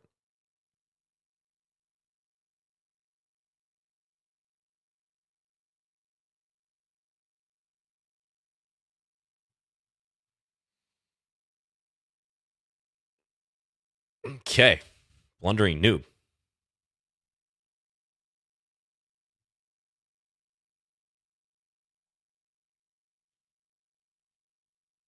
Hey, K Buckby. Did you just get here, K Buckby? You're late. All right, should I take this now? I think I will. Time to capture. Time to cash in.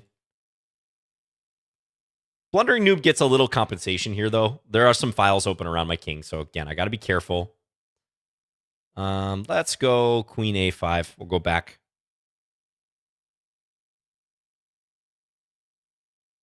Oh, you've been here, Kate. You've just been silent. Okay. Got it. Got it. You're waiting to get adopted. Okay. Let's go here. I'm going to keep this bishop. Could also take and play knight d4, but I kind of like the pressure against this pawn. This knight's out of the game. Knight d4. The square's covered, so no big deal. Now I might be threatening to take and play bishop takes d3. Could cash in on that, but let's play h5 first. Where's that knight going? Back to e3.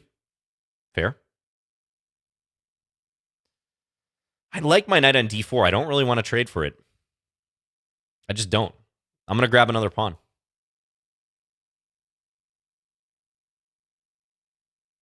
I'm going to take another pawn, but we're not trading for that yet. Is rook a1 a concern here? Maybe. Mild concern, but I have queen b3, I think, if ever I need it. So let's go there. Okay, Blundering Noob's going on the attack. Take. Rook takes. Do I have anything to fear?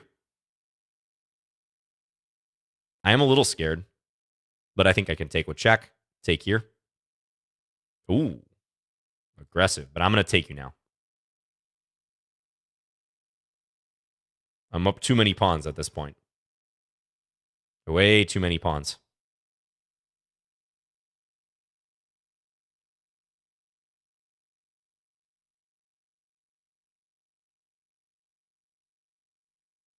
All right. Thank you for the game, Blundering Noob. You had some interesting play at the end, but I think that opening/early middle game situation wasn't going your way.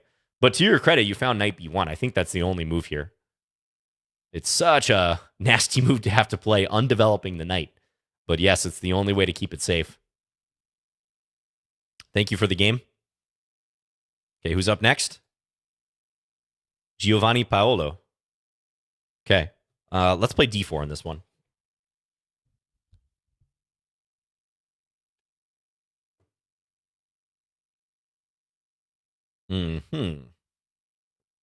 Maybe I play Jobava London. I've been meaning to play more Jobava London, so let's do it. You know whose games in the Jobava London I've been really impressed by? Hans Niemann. Hans Niemann knows this opening really well, so if you guys like the Jobava London, I'd recommend checking out his games. Strong young player from the US. He's made an incredible amount of rating gains recently.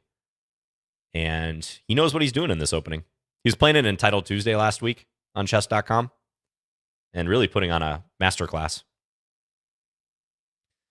Now, I'm always torn if I want to go knight b5 early, but I think specifically against this line, like you should just build this up on the king side and then go like bishop d3, knight ge2. It was there, though. Now I really think this is probably the thing to do. Let's do it. Because it forces knight a6, which is kind of unpleasant for black. It's hard to get rid of this knight.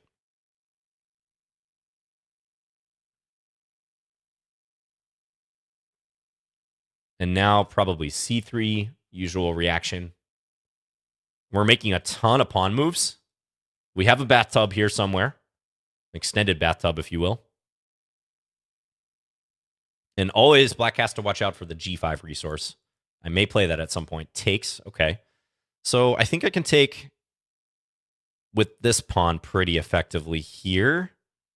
Just thinking if I might want to take with the queen even. I mean, I could even take with this pawn, to be honest. But I think I'm going to take this way. This is the usual recapture. In the London, you kind of keep your protection here and of this square. Yeah, I ruined the bathtub. That's the one bad thing about that. That's right.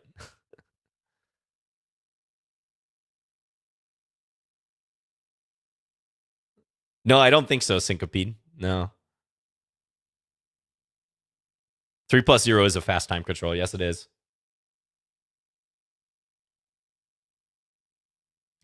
All right. Bishop d3 looks normal here. Knight h3 as well. Can definitely think about that. g5 maybe, but I don't think I'm quite ready for g5. Let's just play bishop d3. This is probably the most normal move. Helps me coordinate. What would I suggest to improve calculation? You know, it's going to depend what level you're at, but the main thing is working on solving tactical problems and really striving for accuracy and doing increasingly difficult problems. Striving for full accuracy. Black might castle queenside. Again, that is legal because the rook is not passing through, or the king, rather, is not passing through check. Now, I might want to go a4 here. This is a typical idea. Threatening a5 because this pawn is undefended.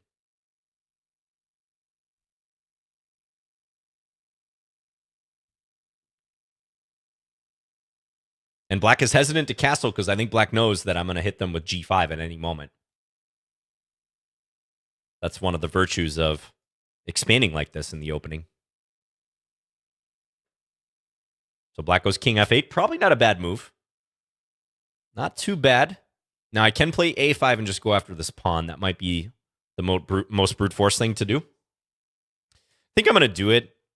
Maybe there's better. I don't know. But the g5 operation, it's going to take a while to organize. So I think I'm just going to bank the pawn and kind of go from there.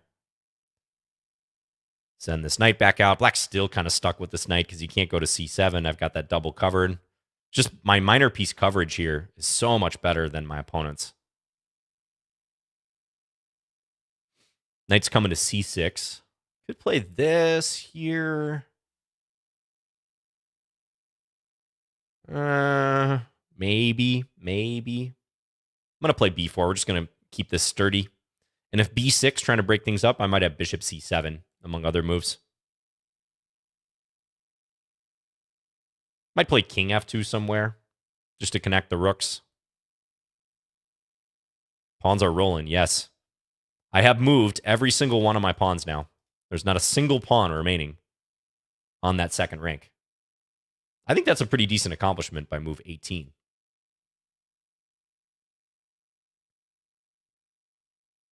And now I can really start to think about this move. I still might not play it yet. It goes g6. All right, so he's probably going to stick his king on g7.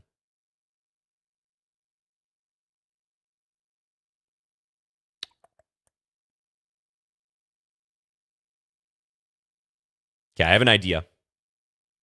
I got an idea, guys. You guys ready for this? I'm going to do it because my opponent's in terrible time pressure. He's like, what is knight f4? He's going to take g4.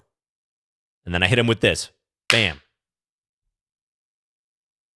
Confusion. Confusion reigns. And then bam again. Win the queen. All right, we win the game. That was pretty evil, yeah. I wonder if that was good. It looked pretty good. I couldn't resist, too. With the knights coming in. Let's see. It says knight c7 right away.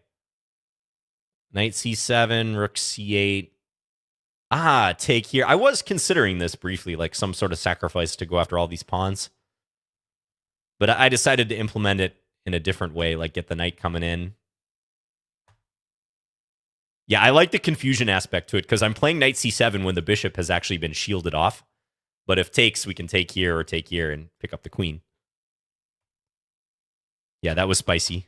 That was nice. Win the queen. All right, that was fun. Yeah, so Jobava London, great blitz and rapid weapon. Really a lot of fun to play. And this is what you want to do against the bishop f5 variation. You can play f3, g4, expand aggressively. I believe most of the time black should actually put the bishop on g6. That's a bit better than putting it back on h7, in my opinion. But you can see the restricting effect that these minor pieces have here. This is not easy for black to get out of because white controls so much space with those pawns.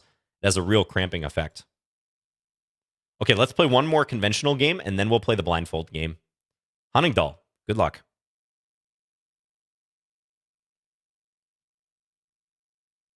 Thank you, Gray Sensei. Yeah, glad you guys like that.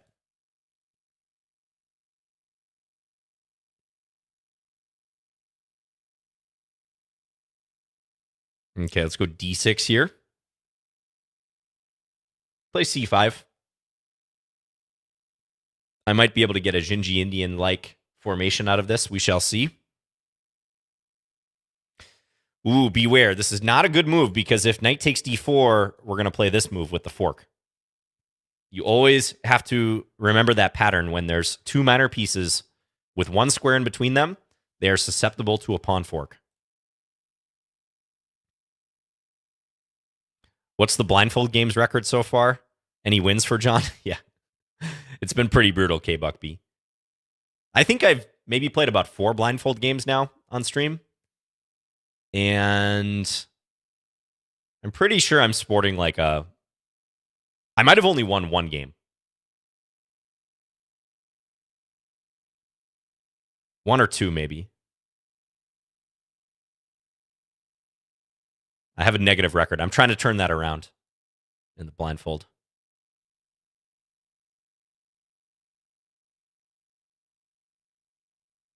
Not easy without increment. Yeah, but the main problem is I'm making fundamental visualization errors early on. My visualization skills are sketchy right now. I need to train it more. Like I can visualize it just fine if I have plenty of time. But even in 3-0, I feel like I should not be struggling to visualize it. But I am.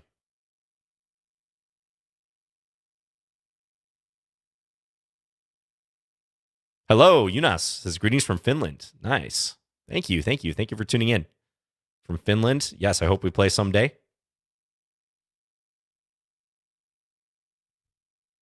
All right, let's go here. Just kind of building up. I'm nursing this piece advantage.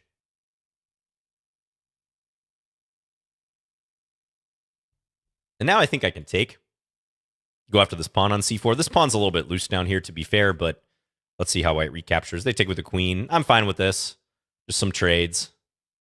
I'm up a piece, so no problem. Thank you, Boehnercat, for tuning in from Liverpool. Nice. Here, I think this move's pretty legit.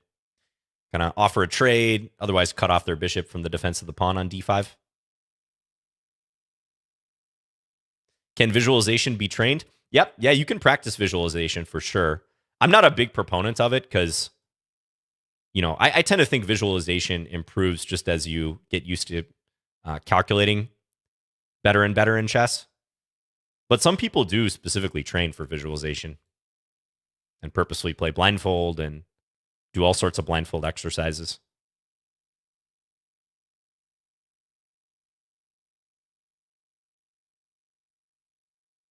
I'm getting really hungry. So I'm glad I'll be able to eat after this. This has been a lot of fun today, as usual. Fork. Eating my opponent's pieces will have to suffice for the next 20, 30 minutes until I go pick up some food. What's the difference between visualization and calculation? Good question. So when people say visualization, they usually mean like literally how you visualize the board. And in this context, especially without sight of the pieces. Whereas calculation is just how you can calculate ahead. And like calculation may refer in my mind to your thought process specifically. Not even so much like how deep you can see the lines, but like where your thought process is going, like how you structure your thought process.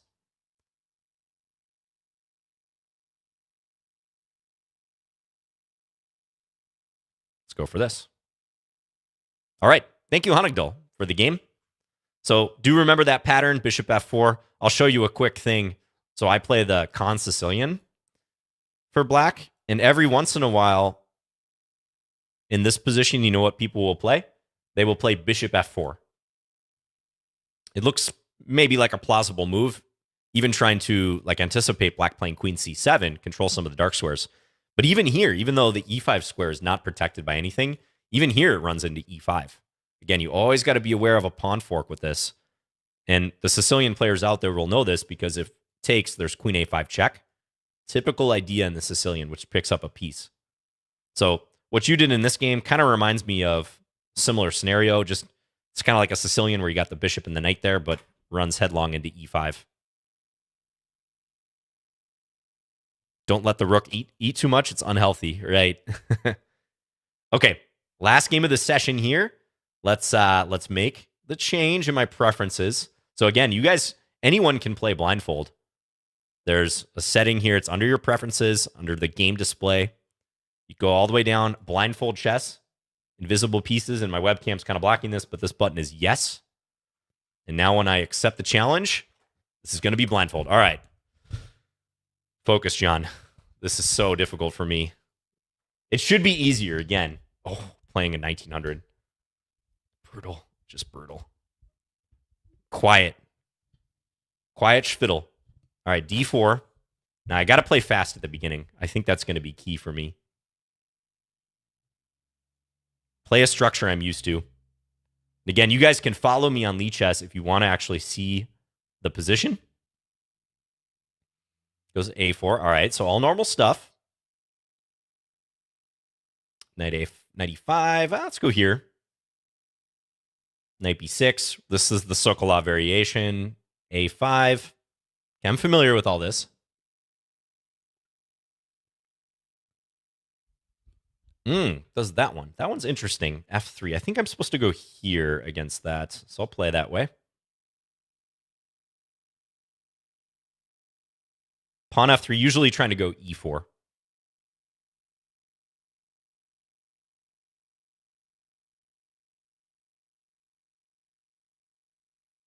Oh, it's rated too. Oh, brutal. I didn't even notice that. Yeah, there is no preference in Lichess plays, by the way. You can challenge me to rated or unrated. It doesn't matter. Not too attached to my online rating.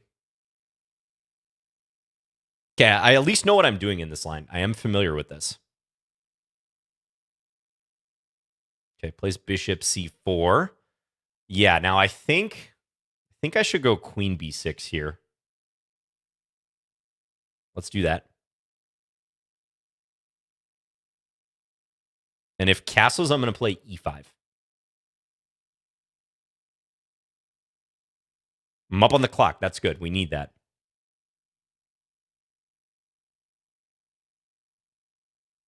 This is not a true Blindfold game, by the way, because I have sight of the moves. Just by default, I have the move list here on the right-hand side. True Blindfold game, you wouldn't even have access to the moves, although I try not to look at the moves.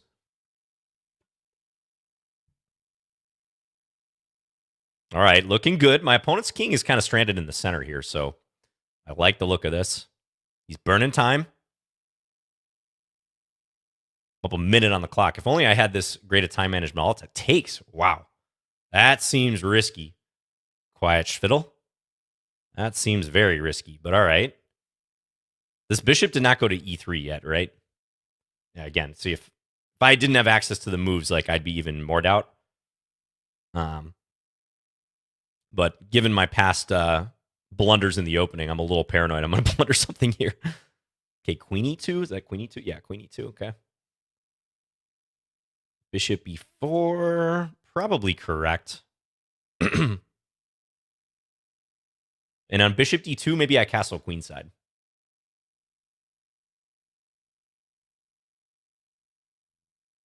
Trying to attack there. Yeah, let's castle this way. Put some pressure down on the bishop on d2. He castled. Okay. So, If I take d2? No. Let's just go queen c5. Probably not strictly best, but I'm going to play that. I got to play fast.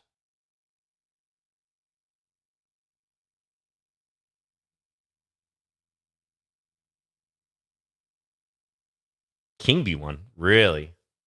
Hold up. Take?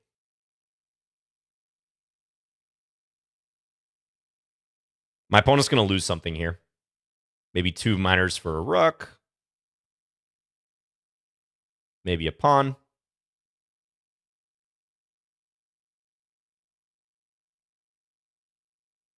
Takes with the pawn. All right, let's go rook d4. This is big time pressure. Rooks are doubling. Pawn on c4 is weak. My bishop is still sitting on g6. It's not too useful yet. Takes there, but now I can take here. I'm seeing the position pretty clearly, fortunately. Takes. Do I throw in a check first? Yeah. Let's throw in the check. Oh, no. I shouldn't have done that. That was foolish. Might still be okay. King a2. Can take here now, right? King back. Check. I think I should check down here. And then check here. And then take. And then take. Goes back. Okay, let's go here. Let's play rook over. Let's take. He's playing fast now. I don't like this. Rook e3. This is where it gets really difficult because of the time pressure. Don't know exactly where everything is. Take, I guess.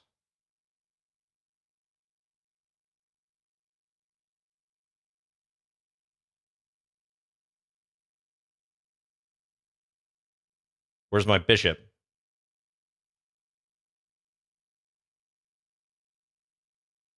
Where is he going?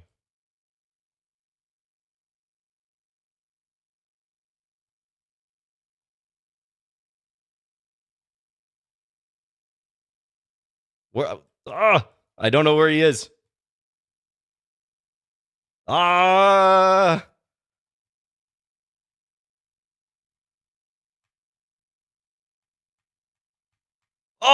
no, I lost. I don't know where things are. I don't know where those pieces were at the end. That's so tough. He was playing pretty fast too. 67 moves. I got to see where things were at the end. Somewhere along the way, I lost one of my bishops.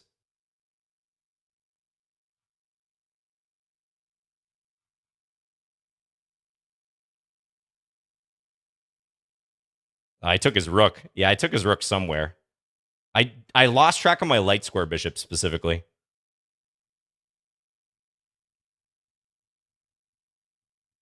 Oh, that's why I couldn't check. I was trying to check around here, and it only worked later. Yeah, this was winning. Didn't know where my A pawn was. He was pretty fast. He was just pre-moving, which is understandable. I think I could have played this better. Maybe I shouldn't have checked first. Although it actually turns out to be pretty good because I can come back and pick the bishop up. But I burned a little time like trying to figure that out. Could check here, but then he goes here. I don't think there's mate specifically. I think the way I played it is actually just good. Yeah, that was too tough in the time pressure. Should have played b5 at this point. That would have been much better from like a practical standpoint. It's all good. It's fine. Yeah, that's just too difficult to keep track of. So I got to think long term if the blindfold games make sense. They're fun though. I don't mind losing to you guys or just getting outplayed. So otherwise, I'm pretty satisfied with how that went in the opening.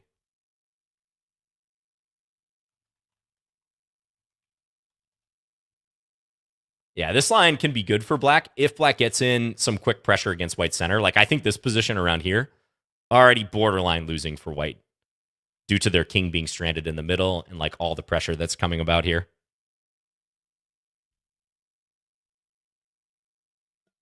Oh, hey, no joke, Chess. Yeah. Okay, that I think actually was my best visualization because I had the position all the way up through the time scramble pretty much in my head. I didn't have any visualization errors up through maybe when I think when we started getting around here, it was already, moved 33 or so. I've got 30, 40 seconds. This is where it started to get a little hazy for me, but understandable, I think. All right, that was a lot of fun. Hope you guys enjoyed that. Yeah. I will see you guys next week, more than likely. Take care. Have a good week. Enjoy the Super Bowl if you're going to watch it. As always, I apologize if I didn't get a chance to play you. Don't let that deter you. Challenge again next time. Challenge other Lichess Play streamers. And you guys have a good week. Enjoy, and good luck in your games.